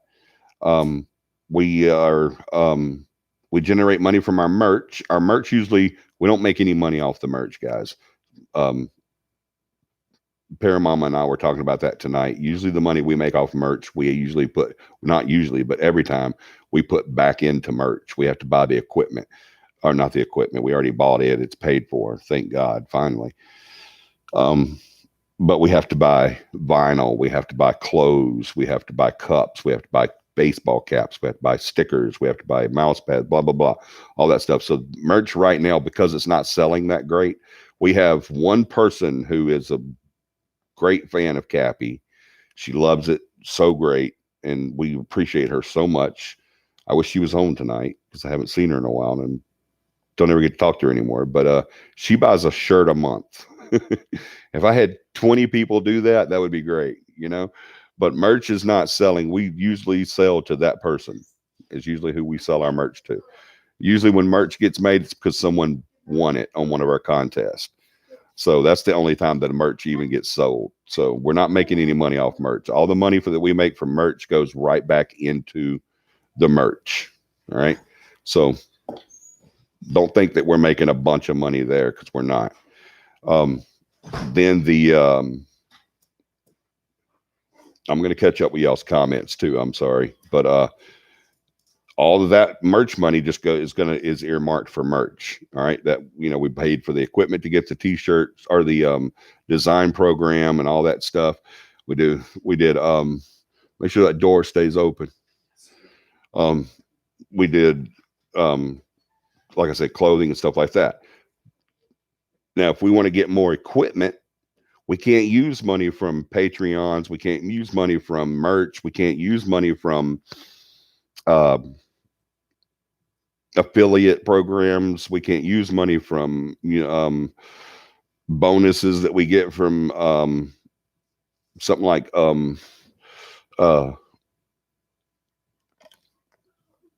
what's it called, John or Beth? Audible. We can't use that money for that. Okay, we have to use equipment money for equipment, and that money, that's not generating money anywhere. If all the other stuff was generating a large amount of money, then yes, it would be able to go into there, and it would be able to pay for what it's earmarked for, plus this, and this. And hopefully one day that'll be the case, but right now it's not. So our money that's earmarked for equipment usually just comes from me. We just go and I buy the equipment, and if CAPI has it, we do that. If usually not, they usually don't have it. When this deal that we just did came up, they didn't have it, but I purchased it out of my pocket, and we have the equipment, and we're very happy about that. So, but a lot of times people can't do that. They can't just go out and buy the equipment. They find these deals on stuff like we did, and then they find these deals on sales and stuff like that, and they want the stuff, but they just can't do it. That's when you want to go and start looking into a lot of fundraisers. Do the cookie dough, do the flowers, with not the flower. It's not, when I say flowers, it's not like a bouquet. It's the seeds and the buds, that you can buy. You've seen the kids sell them at school. Magazine subscriptions. Do those nonprofit sales. Um, Now, because you're not a nonprofit, just because you're a team that doesn't generate money, doesn't mean you're nonprofit. All right, you have to go. There's a big, long, drawed out thing you have to go through to become a nonprofit, and it costs money to become a nonprofit, which I always thought was stupid. But the government's got to get theirs every time. But the reason why I say do the nonprofit type, and just Google that. Just go online and Google nonprofit fundraising. All right. The reason I say that is because 90% of those programs that are on there, those different fundraising ideas, I keep saying programs. It's not really a program. It is a fundraising idea. It just gives you a list. When you Google it, it gives you a list of different things you can do. Stuff like the cookie dough and the chocolates, and what else do they sell on there? The fruit, magazines, stuff like that. You don't get charged shipping, one thing. You get free materials like the brochures, the big fold out things where you can give to your teammates to go sell to their family and friends, or coworkers. And they get to flip through the pages and look and say, hey, I want this kind of fruit with this kind of chocolate and this kind of nuts, and I want these candles, and I want blah, blah, blah, blah. The great thing about it is it's not, you don't get charged any shipping on it. It's always free shipping on those. And if you are a nonprofit, then the buy-in for that stuff is super cheap. Unfortunately, if you are a nonprofit or you're not a nonprofit, the buy-in is usually kind of expensive. To make those 5 figures, you've got to go into the high 4 figures. All right, like I said, $5,000 will usually get you around $30,000 to $35,000 profit margin, which is good, but you got to have that $5,000 first, right? But another thing that I found that you can do, and that what we actually did, we haven't started it yet, but is we went in and found out that a good way, if you want to raise money, say if we do this that I've already set up and have already got the paperwork on and everything, if I do decide to do it, it's donuts, it's Krispy Kreme donuts. That's a great thing to do there. If you need to generate money. And when I say that, what I mean is if you need to if you don't have $5,000 to buy into, say, cookie dough, if you don't have $5,000 to drop in there, well, you can always go and do the donut sales. Used to be, there was a rule with Krispy Kreme donuts that said, if you're not a charitable or nonprofit or educational, then you can't do our donuts. They won't let you do our donuts. And anytime we had contacted them several times in the past, years and years and years ago, back when we were first starting out, we said, hey, we'll sell donuts. People do good money doing that, so let's do that. But we would tell them we're a paranormal group, and they're like, no, we don't want anything to do with that. I'm sorry, we can't help you. But now they have a program. I don't remember what the name of it is. Let me see if I can find it so I can tell you guys, because this is a great thing to do here. We're probably going to do it. So if you guys want some donuts, let me know. But let me see. There's a program now where you start it out. You don't go to them and say, hey, we want to buy X amount of donuts. You get the paperwork and you go sell the donuts. And then you turn it in and they give you the donuts, and then you take it to the people. Simple as that. Let me see if I can find it.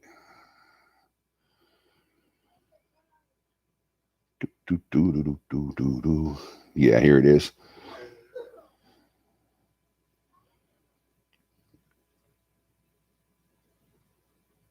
Oh, this is just showing me Krispy Kreme donuts. I don't care about the Krispy Kreme donuts. I want to see your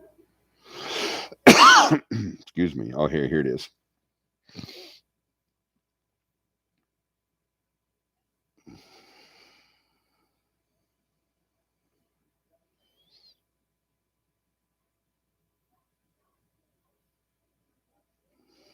I think it's called pre-sale, but don't hold me to that. Let me make sure. Yeah, you have 1 day sale, you have pre-sale.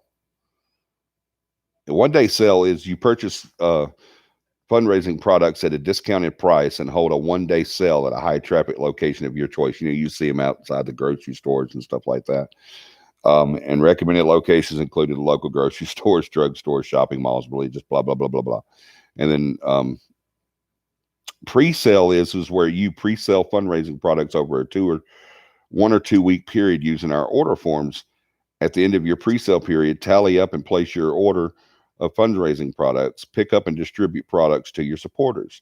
See, you just go and you download that packet, and it sends you all this, all these papers that you give to your team members, and they go out and they fill the papers up. Everybody fills up as much as possible.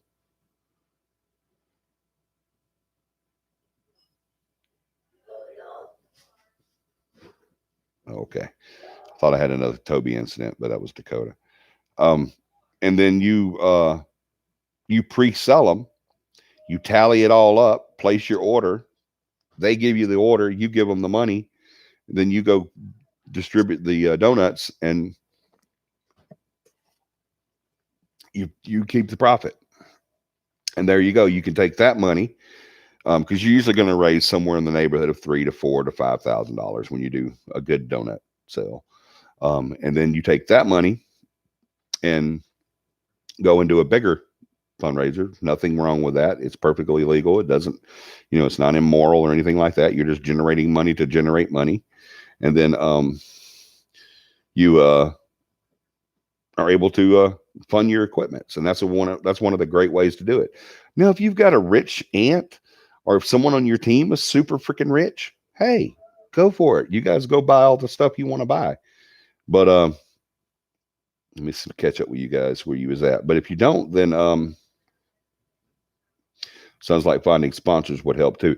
It does. That helps a lot. And that's what we're in the middle of doing right now, because we have so many projects that we're wanting to do with the traveling investigations, with the CAPI Live, and with the CAPI Pub. We have so many projects in the so many irons in the fire, if you will, right now, that we are looking for sponsors to do that as well, because it does make it easier when someone's funding you.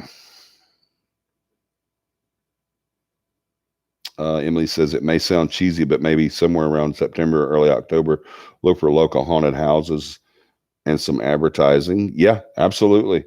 That's a good idea. And you can, what's great about haunted houses is you can go into them as a team and say, hey, we would like to investigate this location that you're going to use as your haunted house.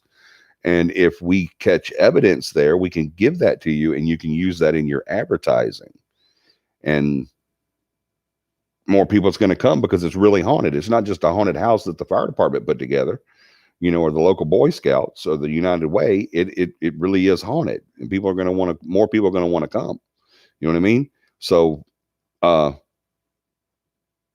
you got more people going to the chicken ranch in North Alabama, than you do, say, to the local fire department dressing up their fire station as a haunted house. More people are going to go to chicken ranch than they are going to do that, right? Because there's more history there, right? There's more of a paranormal incidences there. So you can do that, and then sometimes they can help you out with the profits as well. We've gone into cities and built entire haunted history tours with them, and been able to profit off of that a little. Well, we didn't profit. We were able to get equipment and stuff like that years ago. We haven't done anything like that in a while because we've just got so much other stuff going on. But that's another way for you or your team to raise money for equipment. Let's see. Be on the lookout for CAPI swimsuit calendar, not coming soon. Yeah, John's going to be on the cover in a bikini. Yeah. Watch out for that one. How well could you do with essential oils? I don't really know, Emily. I know essential oils in bulk are very popular. I know the essential oils themselves are extremely popular, but I don't know anything about fundraising with them. So I don't know how that would work. I don't know if it would be cost effective or what.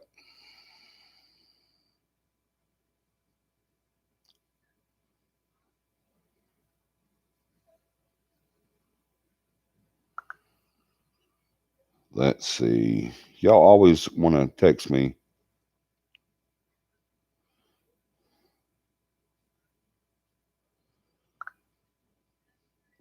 Um, and another upside to doing those fundraisers, those small fundraisers, is if you just need that little bit of equipment. You know, if you don't need a $2,000 laptop or um, $11,000 FLIR camera, you know, if you don't need that big stuff like that, that big ticket stuff, you can just do the donut sales. So that's another good thing about doing the smaller ones first. So you're not just generating money to get equipment, you're actually generating money to get the equipment with that money instead of generating money to make money. So start off small first. And it doesn't even have to be any type of fundraisers where you're working on someone else, where you're making somebody else any money either. You could do different fundraisers. I remember when we was in the Boy Scouts, we used to go and offer to go and go grocery shopping for people. I started my very first business, my own business, by doing that. Is going and doing errands for people and grocery shopping and cutting grass and stuff like that for older people and shut-ins.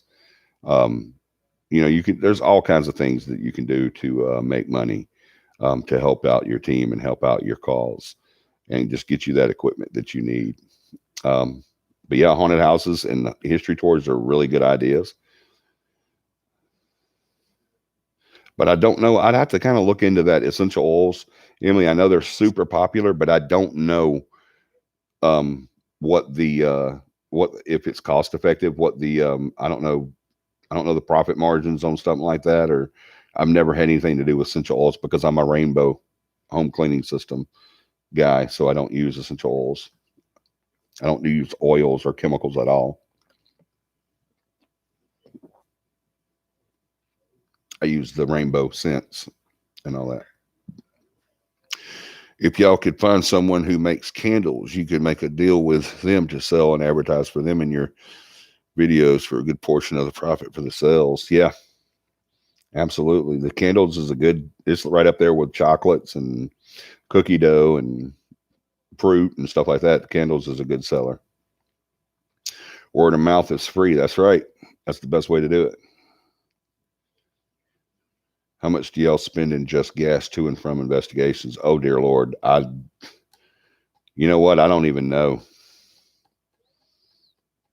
Um, I'd say probably I spend on an investigation, one investigation, I'd say probably around $30, about a tank of gas. And usually it's 3 or 4 cars going.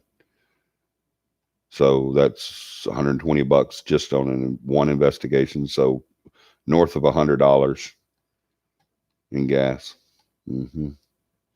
And I want to get CAPI. One of the reasons why we have all our irons, so many irons in the fire and ways to generate funds and stuff like that is because I want to get CAPI. 2 reasons we do that.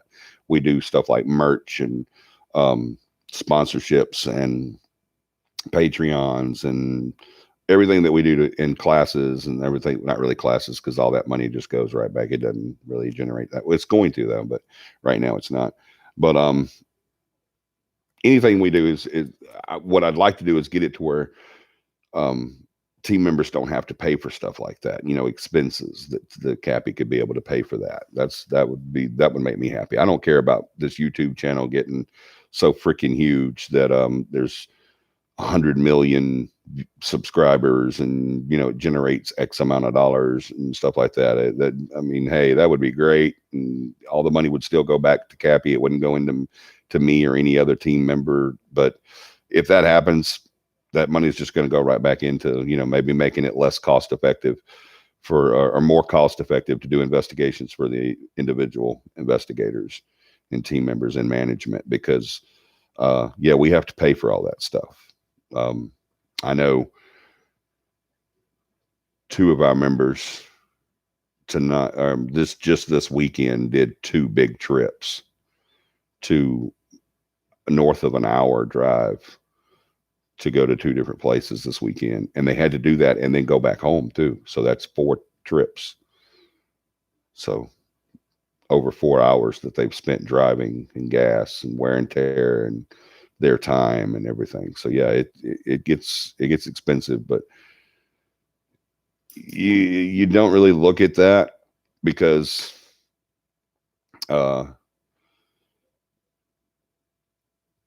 active income versus passive income. Exactly. The cookie dough is expensive. It is, Emily. It really is. The cookie dough expensive, but the payout for that is enormous.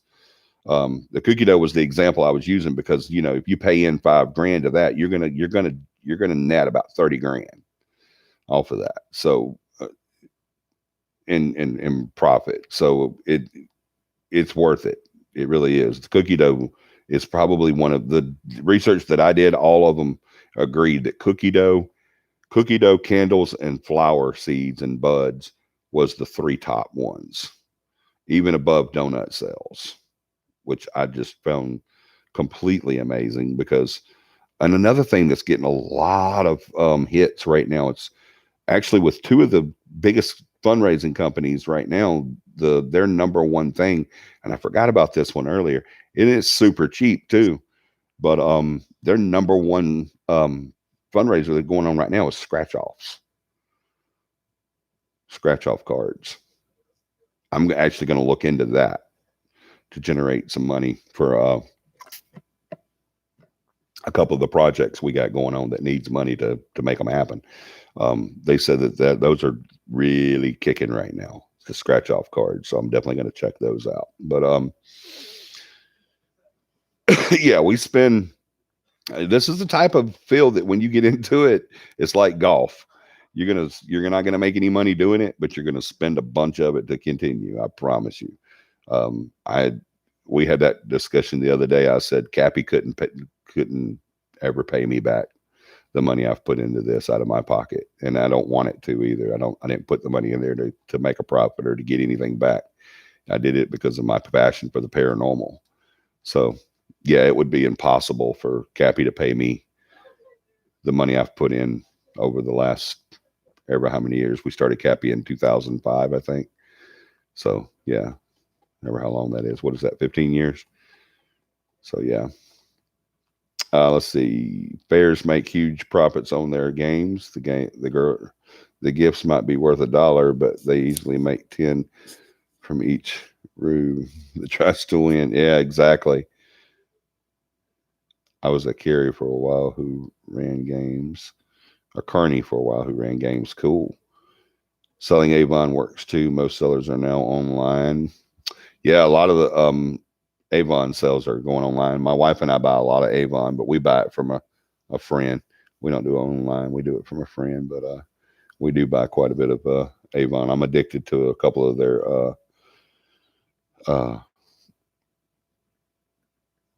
men's care stuff, like my toiletries, stuff like that, and the deodorant and bath wash and cream, shave cream, not shaving cream, but the cream that goes on after you shave. And the lotions, we buy a bunch of lotions. So Avon's a good way to do it too. Yep.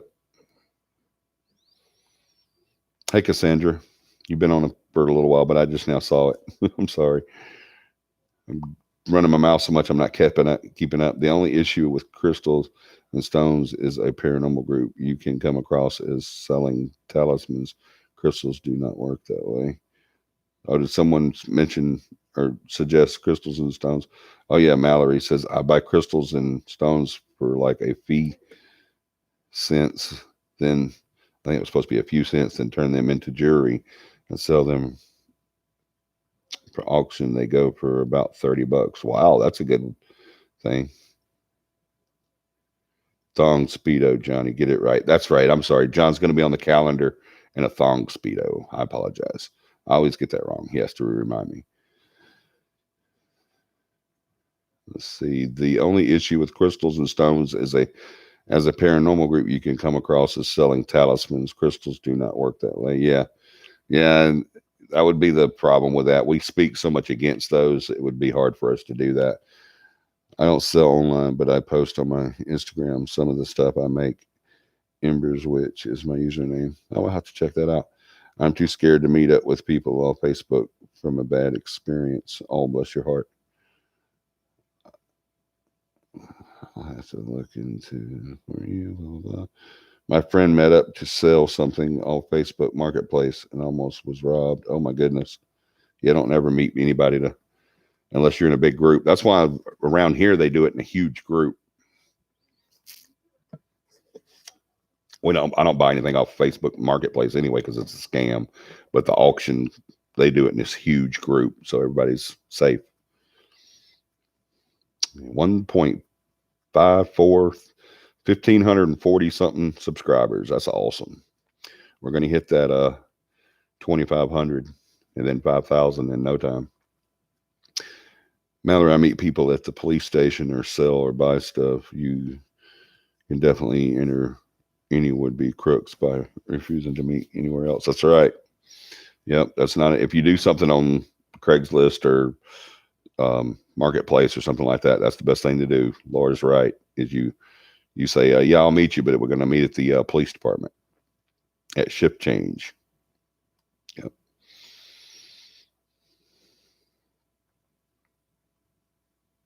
Avon does have some great men's products. They sure do. Mesmerize is freaking killer. I love it. And they're black. Mesmerize black. I love. What are you fighting about? Who's fighting? To me, a talisman is in any object you have rough faith in to protect you from. You have enough faith in to protect you from harm. To you, personally, to that personally to that single person, but yeah, but not in real life. But yeah, I agree with what you're saying.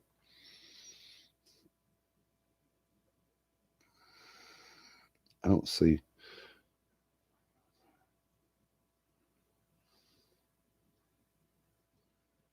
Lynette says, I'm trying not to fight with my parents so far for 7 days. It's working. All righty. Yeah, don't fight with your parents. That's a bad idea.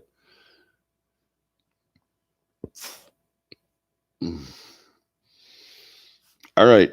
Now let's say you've done this. You've raised some money, right? Let's say you went and you did the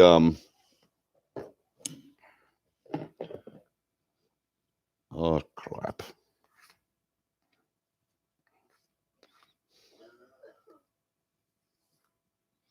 All right, let's say you did this. You went and I just spilled some Coke. I'm sorry. But you've gone and you've raised some money on say some I don't know, let's say you went to donuts and you raised $5,000 and you used that money and you went and bought into cookie dough and you raised $13,000 from that. You turned your $5,000 into 13,000 and $13,000 profit. So you take that money and then you go to Best Buy and Walmart or wherever and you buy your equipment and you buy some pretty nice stuff. For 13 grand, you can buy some pretty good equipment. You can buy one piece of equipment for 13 grand too. So don't think it's, the greatest thing in the world because it can get expensive. Yes. The box beside. Hold on. Here.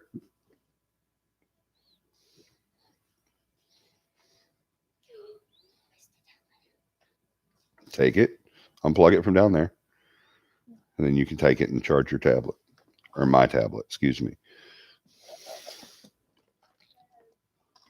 That you have watch what you're doing, please. Seriously? How was that a good idea? That big rock is right between your shoulders. You should use it sometimes.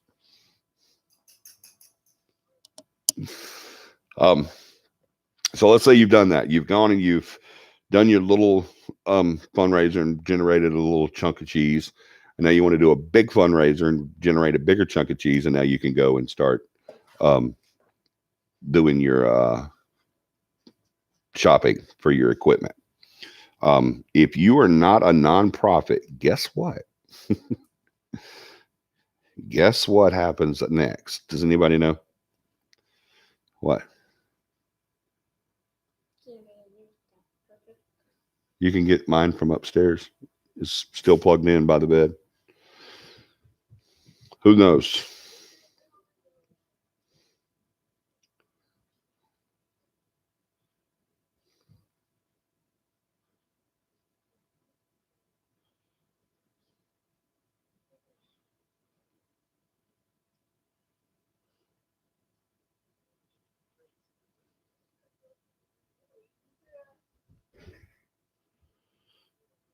There you go, Mallory. Thank you. Someone finally popped in.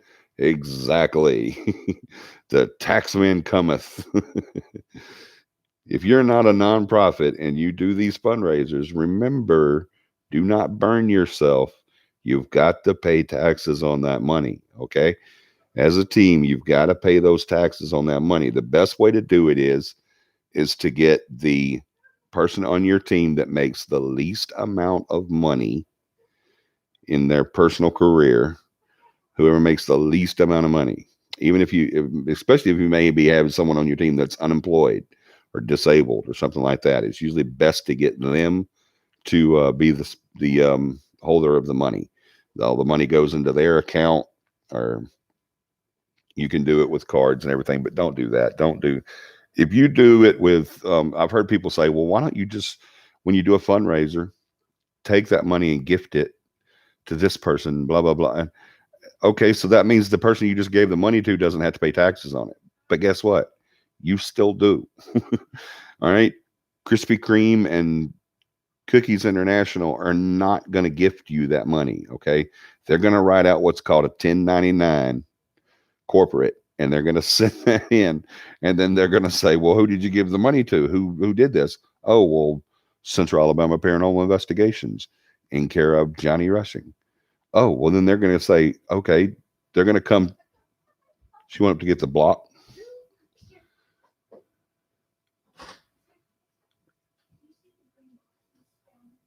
Huh? Do I what? Down here? I can't. You're going to have to wait for her to come and look. Well, she went up to get the block. Sorry, guys. Hold on. Go to her and ask her what she wants and then come over here and get it. I can't understand what she's saying. All right. So don't try to, if you go and you do like a gift card or someone's debit card and you put all the money on there, guess what? That money still gets reported. Anything over $10,000 still gets reported. All right. Even if, whether it's a sale, a deposit, anything like that, it's going to get reported. You're not going to get away from the tax, guys. What I'm trying to say. All right. You're not going to get away from that. All right. So don't try to skip out on the taxes, because if you skip out on the taxes, it's going to come back and bite you on the butt. All right. So first thing they're going to do is they're going to say, well, who took the money from you? Who did this fundraising and took the money from you? Central Alabama Paranormal Investigations. Well, they're going to go to Central Alabama Paranormal Investigations, care of Johnny Rushing, and they're going to say, does your company generate funds? No, it does not. It is not a company. It is a group. We're a nonprofit group. Oh, do you have nonprofit status? We do not have nonprofit status. We just don't make any money doing what we do. Oh, okay. Well, you're still susceptible to taxes. So we need taxes on $13,000 that you earned this year. We don't have that. We spend it on equipment. That's not our problem. All right. The IRS doesn't give two rats rears about what issues you have financially. All they care about is making sure that Uncle Sam gets his piece of your hard-earned labor. That's all they care about. All right. So you're gonna have to start, are you gonna have to do your taxes? All right. So the best way to do that is, I say all that to say, don't try to cheat the government. All right. Don't try to say, okay, well, we're a nonprofit. We're not really making any money off this. This was a gift. It was not a gift. Whatever fundraising company gave you that money, I promised you they paid the taxes on that money. They reported that. Okay. I promise you they did. I guarantee you they reported it, and they reported who they gave that money to. All right. Because I don't care what fundraising idea you have, who you do to make the money, unless everything is under the table and illegal. I don't care what company it is. I promise you, none of them are going to take Central Alabama Paranormal Investigations as a receiver. All right. They may take that as the organization, but every single one of them is going to want to know somebody's name, somebody's personal info, like DOB and Social Security and all that stuff. They're going to want to know all of that about somebody on your team. Usually your financial chief is the one that gives that information about themselves. But at the end of the day, don't try to cheat the taxes. Pay the taxes on it, and it's going to hit you pretty hard. But you still have quite a bit of money left to buy your equipment with. All right, so and then just go buy your equipment and keep all your receipts, because that's a one-time thing. And next year you might not generate any money from doing anything because you already got your equipment and nobody wants to do any fundraising. You're like, we got our equipment. That's why we wanted to generate some funds. So we can get equipment. And so we got it. So now let's just go and investigate. We don't have to worry about doing any fundraisers. And so now the IRS is going to look at you and say, well, they didn't make a dime this time. I wonder how much money they really made. We need to audit them from last year. And they'll go back and they will hit you. And they will come to you and say, hey, we need to see receipts on all this, this, and this, and this, and this. So do it the right way. Do it the legal way. Do it the safe way. Keep notes. Keep records. Don't mess around with that. All right. Because that can really come back and bite you on the rear.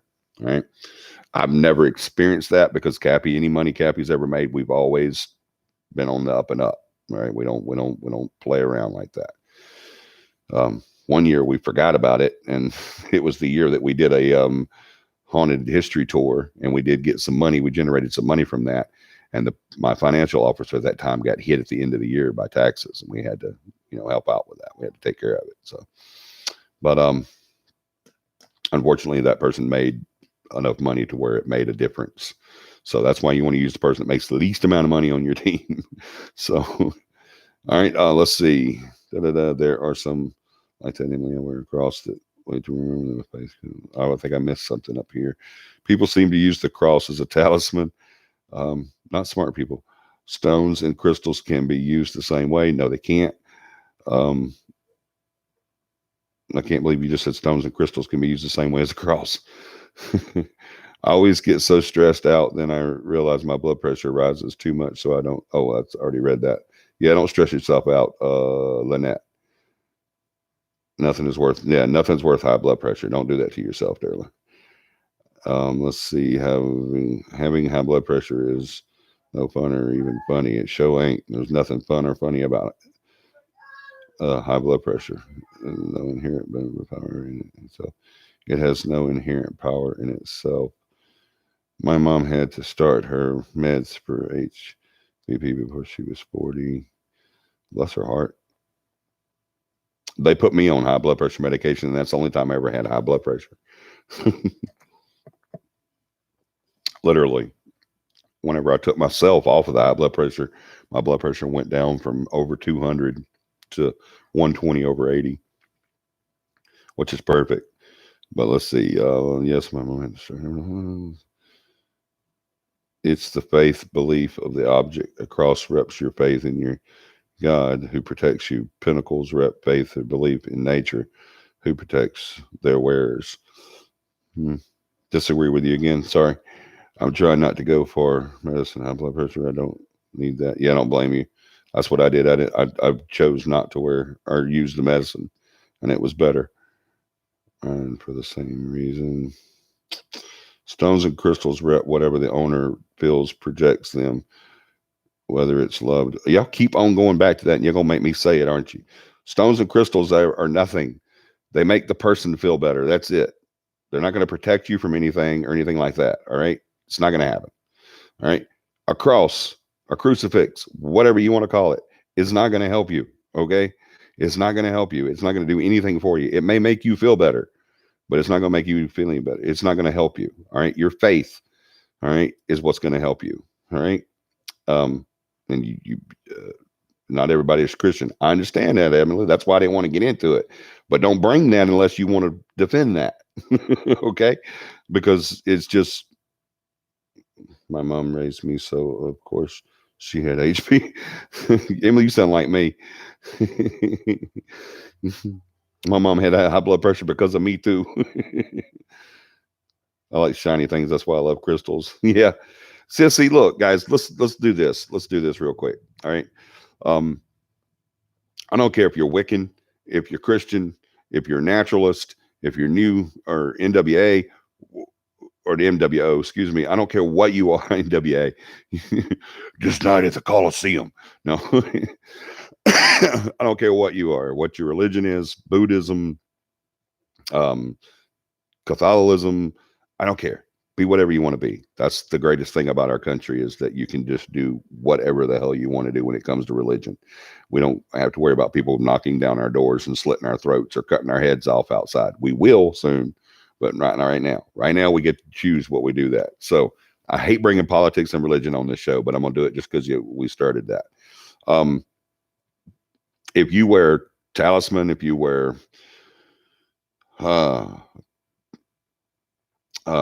crystals or a crucifix or NWA, I know, right? If you wear I don't know, a crucifix, crystals, talismans, pentagon, or pentagram. I can't talk tonight. I don't care what you wear, whatever. It doesn't do anything for you. It's not going to help you.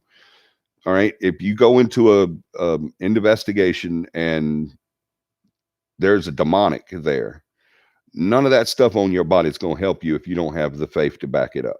Okay. None of it. All right. Your holy water, your crucifix, your crystals, which is nothing but a freaking shiny rock.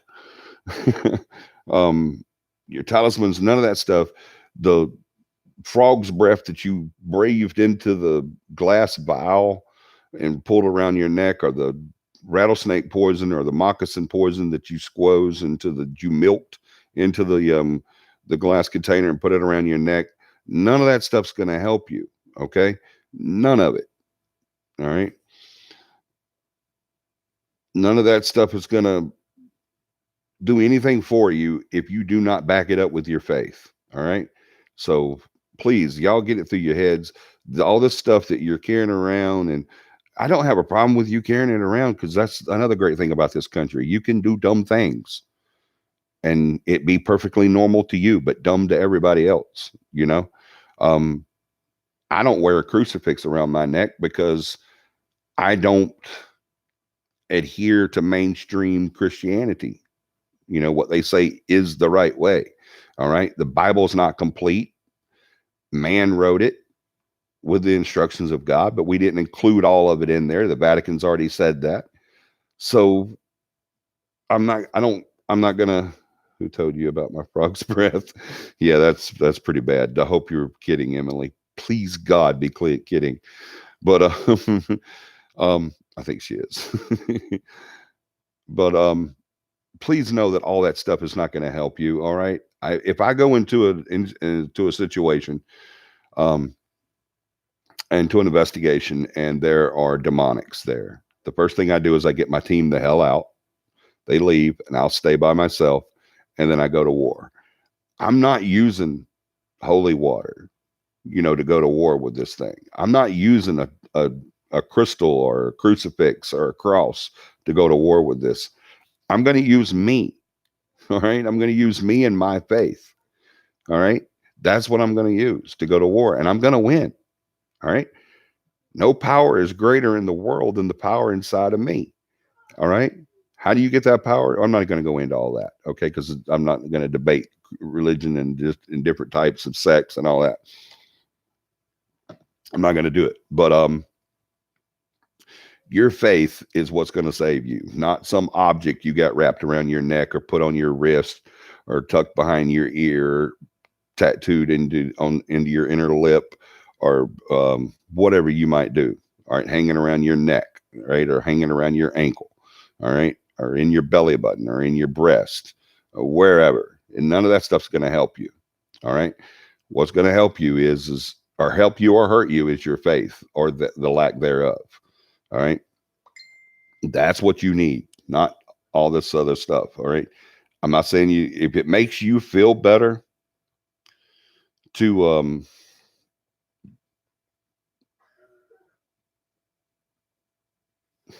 yeah, you're right, you're absolutely right. um if it makes you feel better to wear a crystal that's nothing, that has no power whatsoever, if it makes you feel better to wear a crucifix or a cross or a talisman or anything like that, then that's what it does. It makes you feel better, so wear it.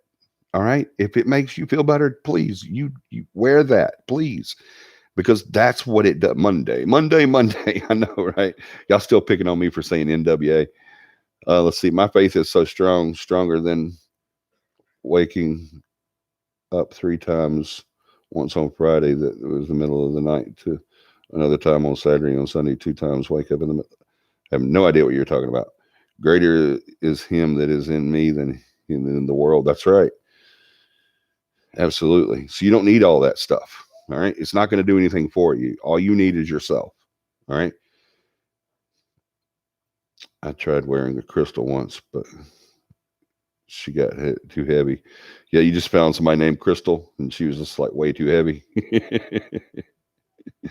Yeah, so I mean, you guys just don't worry about all that stuff. Let's see, you were correct, but likewise, most people don't believe what you are saying, which you are stating is a fact, but isn't. It's your opinion. Yeah, exactly. And if that's what makes who you talking to, Laura, Emily, if that's what makes Emily feel better, then she's not wrong for wearing it.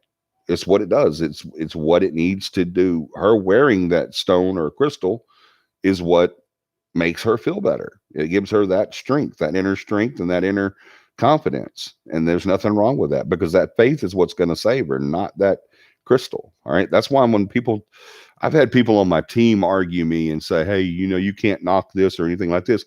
I said, I'm not knocking anything. If you want to use that, go use it. I'm just saying you're not going to use it on my freaking team. That's what I'm saying.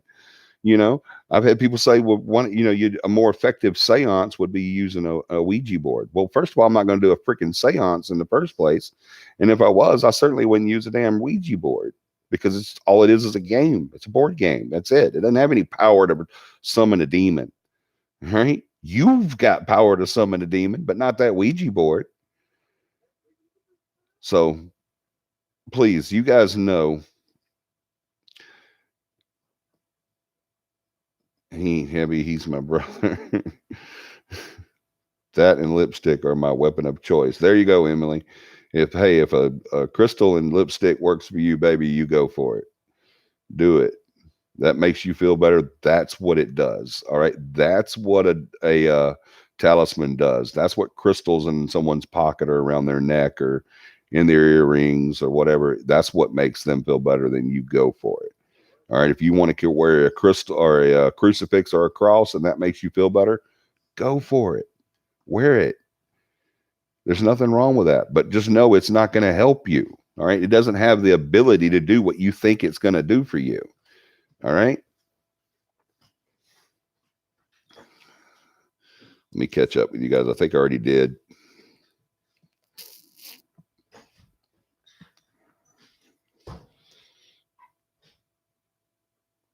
My firearm is weapon of choice. Yeah. Yeah, absolutely. 5-foot blonde works better.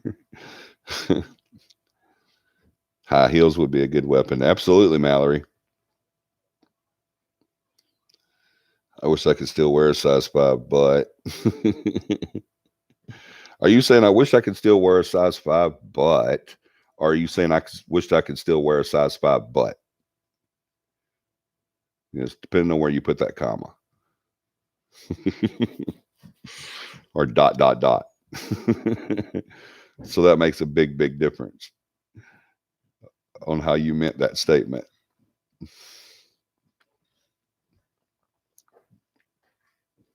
We knew what you meant, Mallory. All right. Are there any other questions about fundraising? Not about Emily's butt, but about fundraising.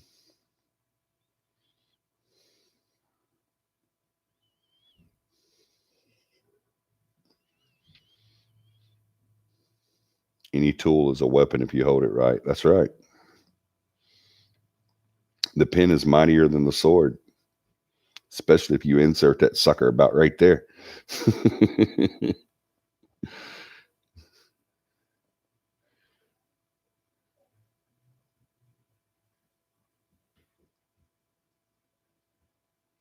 Yeah, you guys definitely read the newsletter this week. If you haven't subscribed to our newsletter, go to not the Facebook, but I think you can get a link on our Facebook. But I know you can get a link to our website on here. Just go down here in the description down there, get a link to the website. Go on there and definitely subscribe to the newsletter. It's going to talk about some of the equipment out there that you don't want to buy. All right. You don't want to go out there and buy a voice box or a Frank's box or a spirit box or whatever the crap they're calling it this week. It's crap. Okay. It does work. It does pick up voices and you can hear them. And those voices might even say something that actually makes sense to that investigation at that time. You know, I've seen them where they've told the people the name is John Smith for the lack of using the real name. And then the voice box say John Smith. Even a broken watch is right twice a day. So I mean, don't go spend your money on crap like that. Don't go spend your money on apps on your telephone, please. Even if it's free, don't do it. It's stupid. You're just showing your ignorance in the paranormal. That's all you're doing. And if you do any of that, if you want to go out and you buy a Ouija board and you want to do seances and you want to buy a voice box and a Frank's box and some crystals and a crystal ball and some salt and some sage. Oh my God. Everybody loves that sage. They want to burn that sage. All that does is make your freaking curtains smell bad for the rest of their life. All right. So don't go and get all that ghost box. Thank you. That's another name for the same piece of crap. So, yeah, and John just put a link to the website. Go in there and hit our newsletter because it's going to be a good article on there about what Hollywood says is good and what legend says is good and stuff like that. I don't like waking up in the middle of the night because it just drains my energy from those damn demons. Like to drain my energy from me. Lynette, you need to take some. You need some whiskey. You have a couple shots. On Friday night, I woke up in the middle of the night. Then I went back to sleep on Saturday night again. I woke up in the middle of the night. Yeah, I still don't understand where you were going with that one. You lost me on that one. Let's talk paranormal, Lynette. You're just losing me with this waking up with demons. You need to burn some sage in your house. Go get you some sage, girl.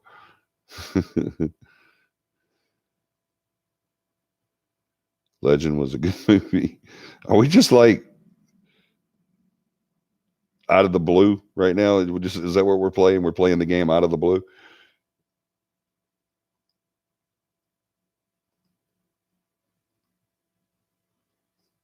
I think that's what we're doing. It's just like out of the blue. I think everybody, is that what it is? You're tired? Is everybody tired? We need to go. I'm drowning in a whiskey river.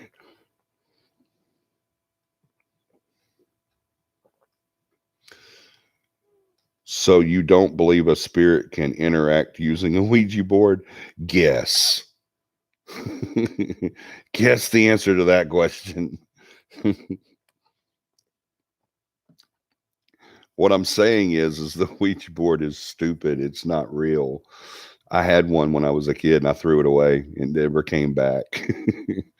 I didn't burn it. I just threw it in the trash and it never came back. It didn't magically appear in my closet or on my table or under my pillow or under my bed or anything like that. It's just a board with some writing on it and a planchet.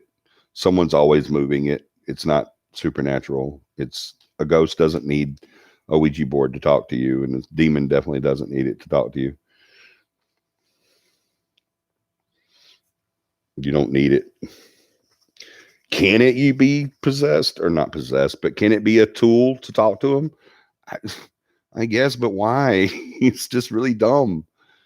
So no, I can't. I don't believe. I believe they can interact using a Ouija board. Absolutely, they have that option. But to me, if I was a spirit and I was looking at you down there playing with that stupid board, I'd be like, "You're a freaking idiot. I'm not talking to you." So yeah, no, I do not believe that you need a Ouija board. A Ouija board it does have power. It has one massive power. It made Milton Bradley a bunch of money, a whole bunch of money. I'm just curious if he thought they could. Yeah, I guess they could. But that's like asking me, does a spirit need a broom to fly around with? To move from place to place.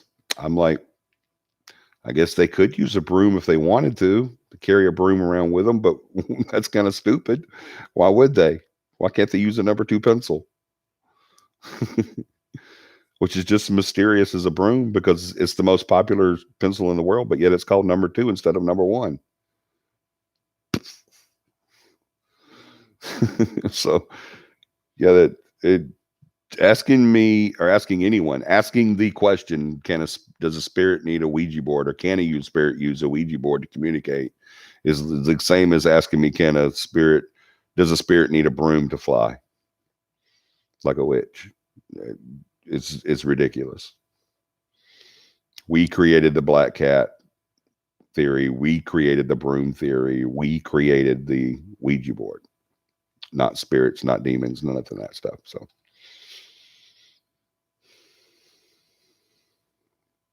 you said, let's talk paranormal. So I asked a question. Absolutely. Absolutely. And I answered it. How much money do you have to make? What are you talking about? How much money do you have to make in general to do what? Have a team? I don't know what you kind of expand on that question, Lynette. My first interaction with the Ouija board was when I was pregnant and 16. I was asking insane questions, took my hands off to walk, and the planchet moved on its own. I was done. No, it didn't. You should not drink or do drugs when you're pregnant, Emily. That is bad.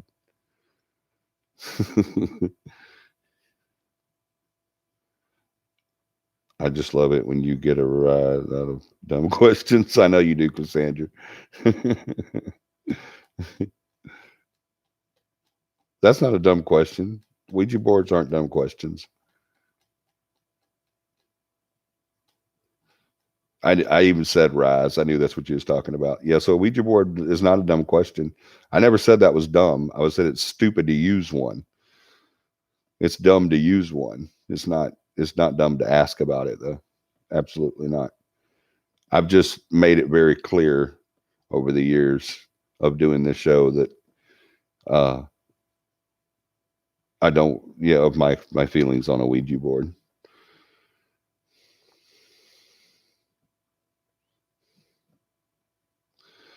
I did not say that. It's my phone. I don't cuss. Wouldn't you cuss?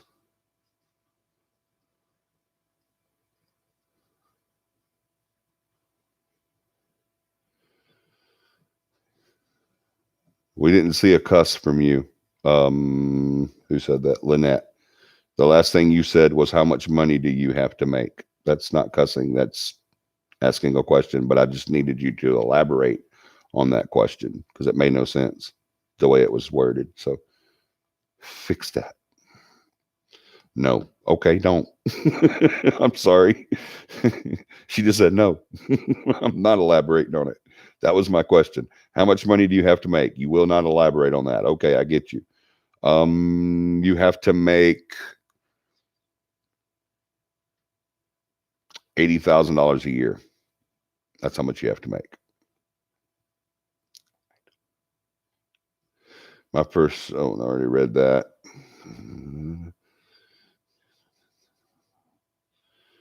I did not say that my phone, it's my phone. I don't cuss. What are you talking about there, Lynette? It doesn't, never touched one in my life or even been around one. I don't want to mess with things I don't understand. Yeah, you can get a Ouija board if you want to, Cassandra. It won't hurt you. I promise you.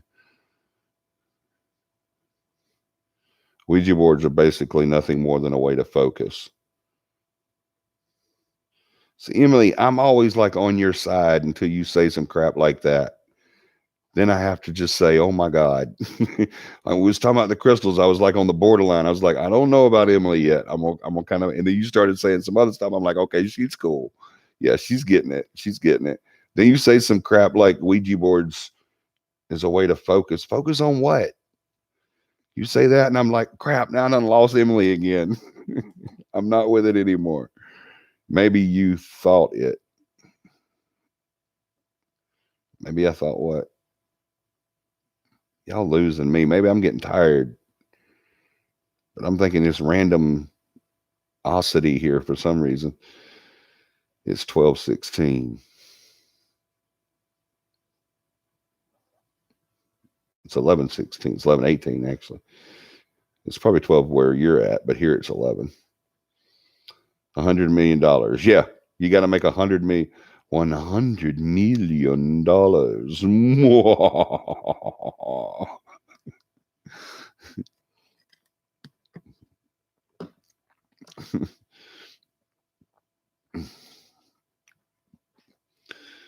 guys, I guess you have no more questions about the fundraising. Just Google fundraising for nonprofit. That's the best thing to do, but do not present yourself as a nonprofit. That's another thing I should have said earlier. When you go to do uh, the fundraiser, don't present yourself as a nonprofit if you're not a nonprofit. That's a major no-no. All right. It's not just paying taxes. Then you could be looking at jail time because that's called fraud. Yeah, so don't do that. But do look into the fundraising for nonprofit. You can still do those fundraisers even if you're not a nonprofit, but you do need to let them know that you're not a nonprofit because they will ask you. I promise you, because it's different pricing. I just want knowledge. I don't want to be an idiot or get around something assuming it's an innocent spirit and it end up being something worse. That's why I need to take the class. I have curiosity. Oh yeah, you can take the class anytime, Cassandra. We've got one coming up. Just not willing to be naive and dabble just for fun. That's not a bad attitude to have. That's actually very smart, Cassandra. I was talking to the girl who thought she cussed. Oh, Mallory, that's what you was talking about when you said maybe you thought it. I think Lynette did think it. I think it really did just kind of went through her brain because she's a sweet girl, though. I like Lynette.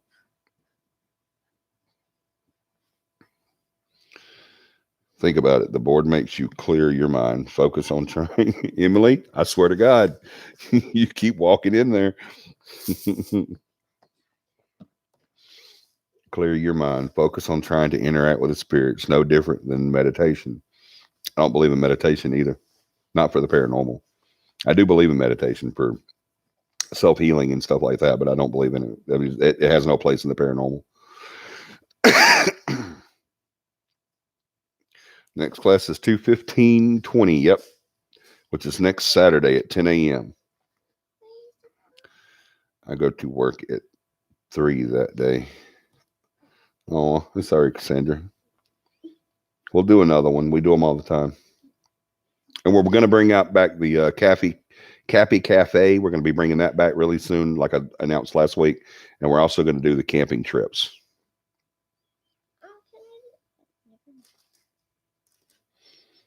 So yeah, we'll have all that. It's coming up, and we're going to be the camping trips. You can come to that.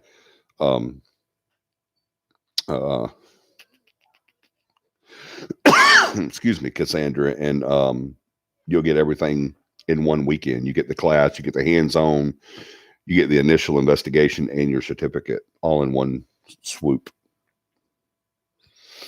Can ghosts haunted someone who take something?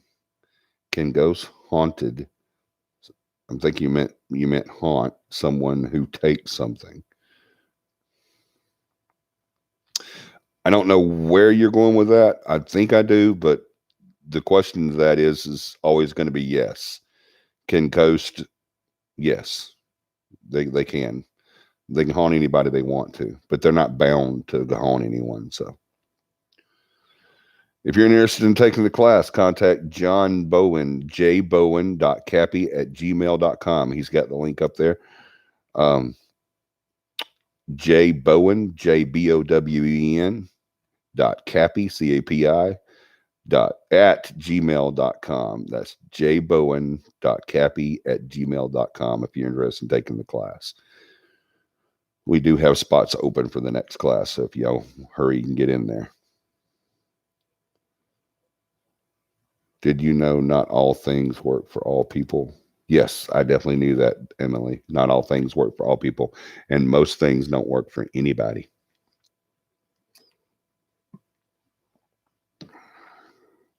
Like your Ouija board.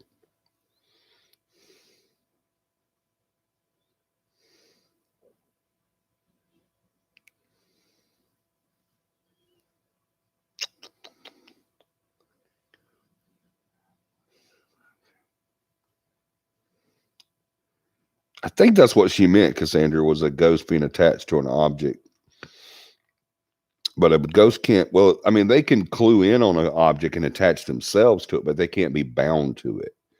So I didn't want to go there because I didn't know that's not what I meant. I mean, trying to say is how much money do I need to buy a whole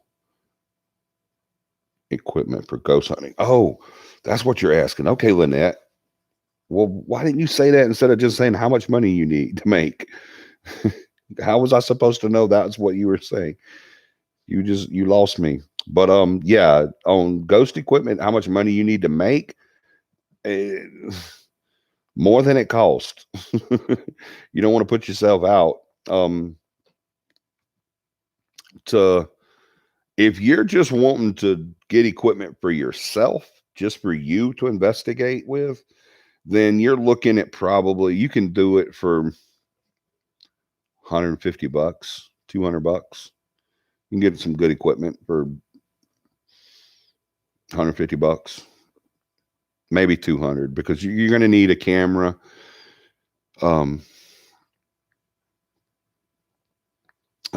digital video and picture camera. Don't go out and buy a video camera and a still shot camera when you're first starting out. There's no sense in that because the video cameras you can get now, like the ones that we have, the one we just bought, you can switch it from camera to video camera. It'll take still shots, and they're not as great. They're a little pixely, but they still will work if you're on a budget. You're going to need a digital recorder. That's going to run you a good one, 25, $30. That camera's going to run you about 120, $130. So we're at $160 now. You're going to need a good K2 meter. That's going to run you about, John, I think, didn't you just buy a K2 meter? How much was that? Was it like $50? Or are they down to $20 now? I don't remember. Someone told me that not long ago that they just bought a K2 and that's how much it didn't cost a super amount of money. Like when they first come out, they were over $100, but they're not that bad anymore.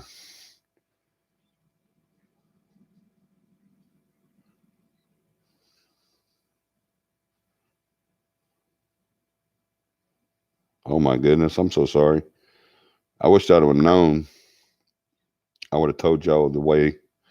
I should have stuck around and y'all could have just followed me out of there. I'm sorry. Dang. Tell her I hope she feels better.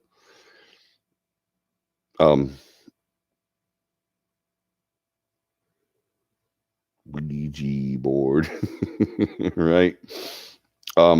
Let's see. I don't like cussing. I never say cuss words. Where there was this one time I did cuss. Of course, that's when I was a little girl. Oh, alrighty.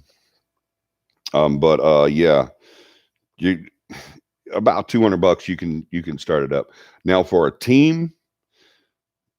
Enough to function as a team and do investigations. You're probably looking in the area of just adding a zero. You know, for yourself, $200. Excuse me, I'm so sorry. For yourself, $200. For a team, about $2,000. So you're funny and crazy at the same time. No, I'm just crazy. Mhm.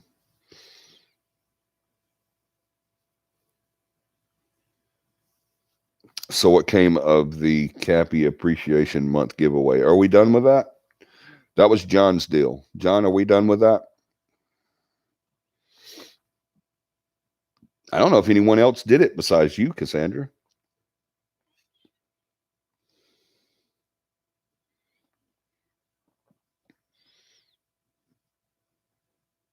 When was CAPI Appreciation Month? Was it January or February? I don't remember. I do remember the contest because John was doing it, but I don't remember.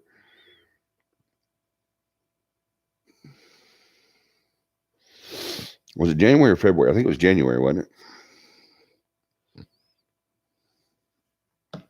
I think John said January was.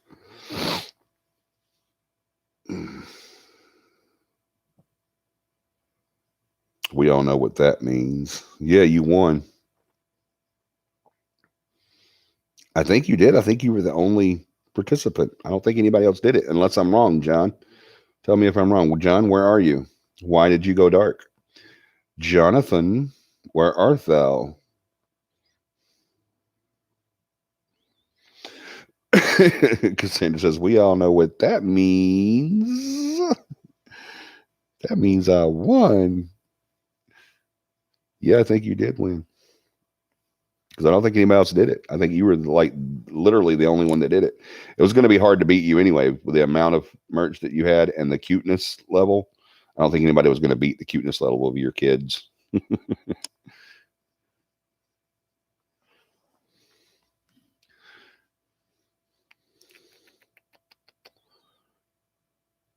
Yay, merch. Was that the prize? Was that what you were getting? I don't remember anything about it. I do remember the contest but it was a John thing, and so I don't remember everything about it. So tell me, did I or John say that? Is that what you was getting? Was more merch? Hello, Zebby. Hope I said that right. 5150.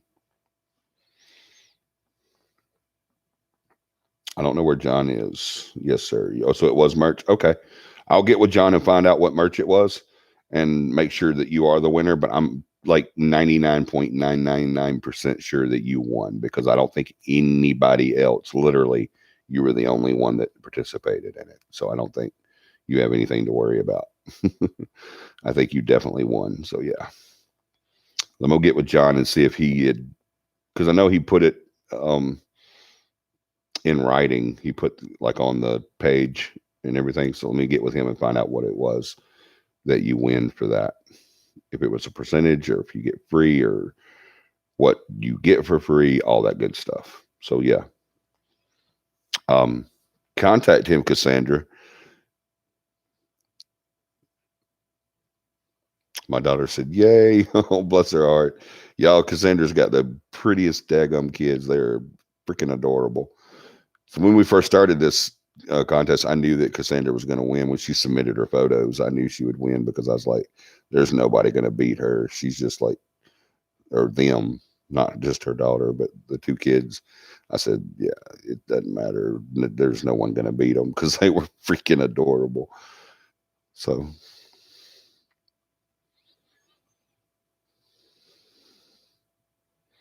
I sleep with a St. Michael coin and a St. Michael rosary underneath my pillow. Yeah, there's nothing wrong with that, Lynette. You can definitely, I mean, it's not going to do anything for you, but give you confidence. And So yeah, there's nothing wrong with that. Absolutely. That's what I was trying to say earlier, but I was being kind of a smart ass. But you, none of that stuff works as far as physically helping you, but it does if it strengthens your faith and your confidence and it makes you feel better. That's all that matters. That is all that matters.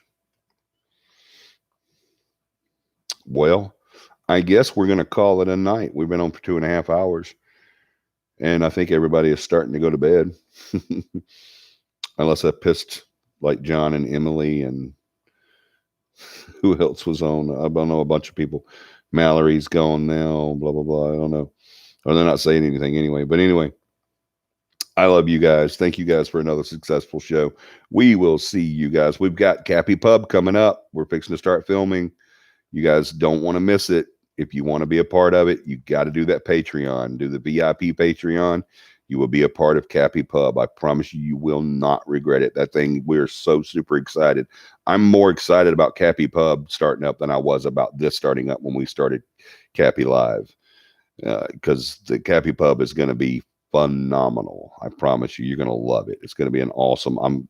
That show's going to go big. It really is. So I keep my prayers on the tip of my tongue. It's awesome. Thank you. I love my babies. Oh yeah, I know you do. They are awesome. Good night, Tom. But we love you guys. Visit our website. Get all the info. You can get the links down here for the website. You can get the links down here for the Patreon. You can get the links down here for the Facebook. You can get the links down here for the merch. Y'all go get your merch. We got t-shirts coming out. We've got some comedy t-shirts coming out. We've got the cups, my trusty, I almost said trusty rusty cup, but it can't rust. So it's a trusty non-rusty cup. We've got license plates. We've got t-shirts. We've got hoodies. We've got beanies. We've got, oh my gosh, we have keychains. The keychains are cool. Y'all check out the keychain. I like the keychain. Turn back around. Isn't that cool? CAPI. And it's sparkly. Should have put some on the other side. We can put your name on it if you want to, I guess, on the other side. If anybody wants to get one and get their name put on, like CAPI right there, we can put your name on that there. And it's that hard, really, really hard stuff. It's good. We get mouse pads. We can do anything you want. You want a phone cover? We'll give you a phone cover. Whatever you want to do, just let me know. If you go to our site, link down here for our merch. If you go down there and you see, and you don't see something that you won't, don't think that we don't offer it. Just contact us and we will make it happen. All right. But we love you guys so much. We will hope you guys have a great paranormal week. We will see you guys Saturday. The ones of you that are going to be in the class, y'all contact John or Beth or me for that. But it'd be best to contact John because he's the guy in charge of the classes. That will be this Saturday at 10 a.m., starting at 10 a.m. So if you want to get on that, you need to contact John by Friday. I think that's what he does. He's gone now, so he can't tell me, but I think it's by Friday. But we love you guys. Y'all have a great paranormal week. We will see you next Sunday. Same bad time, same bad channel, 9 p.m. Central Standard Time right here. Looking forward to it. Y'all have a great paranormal week.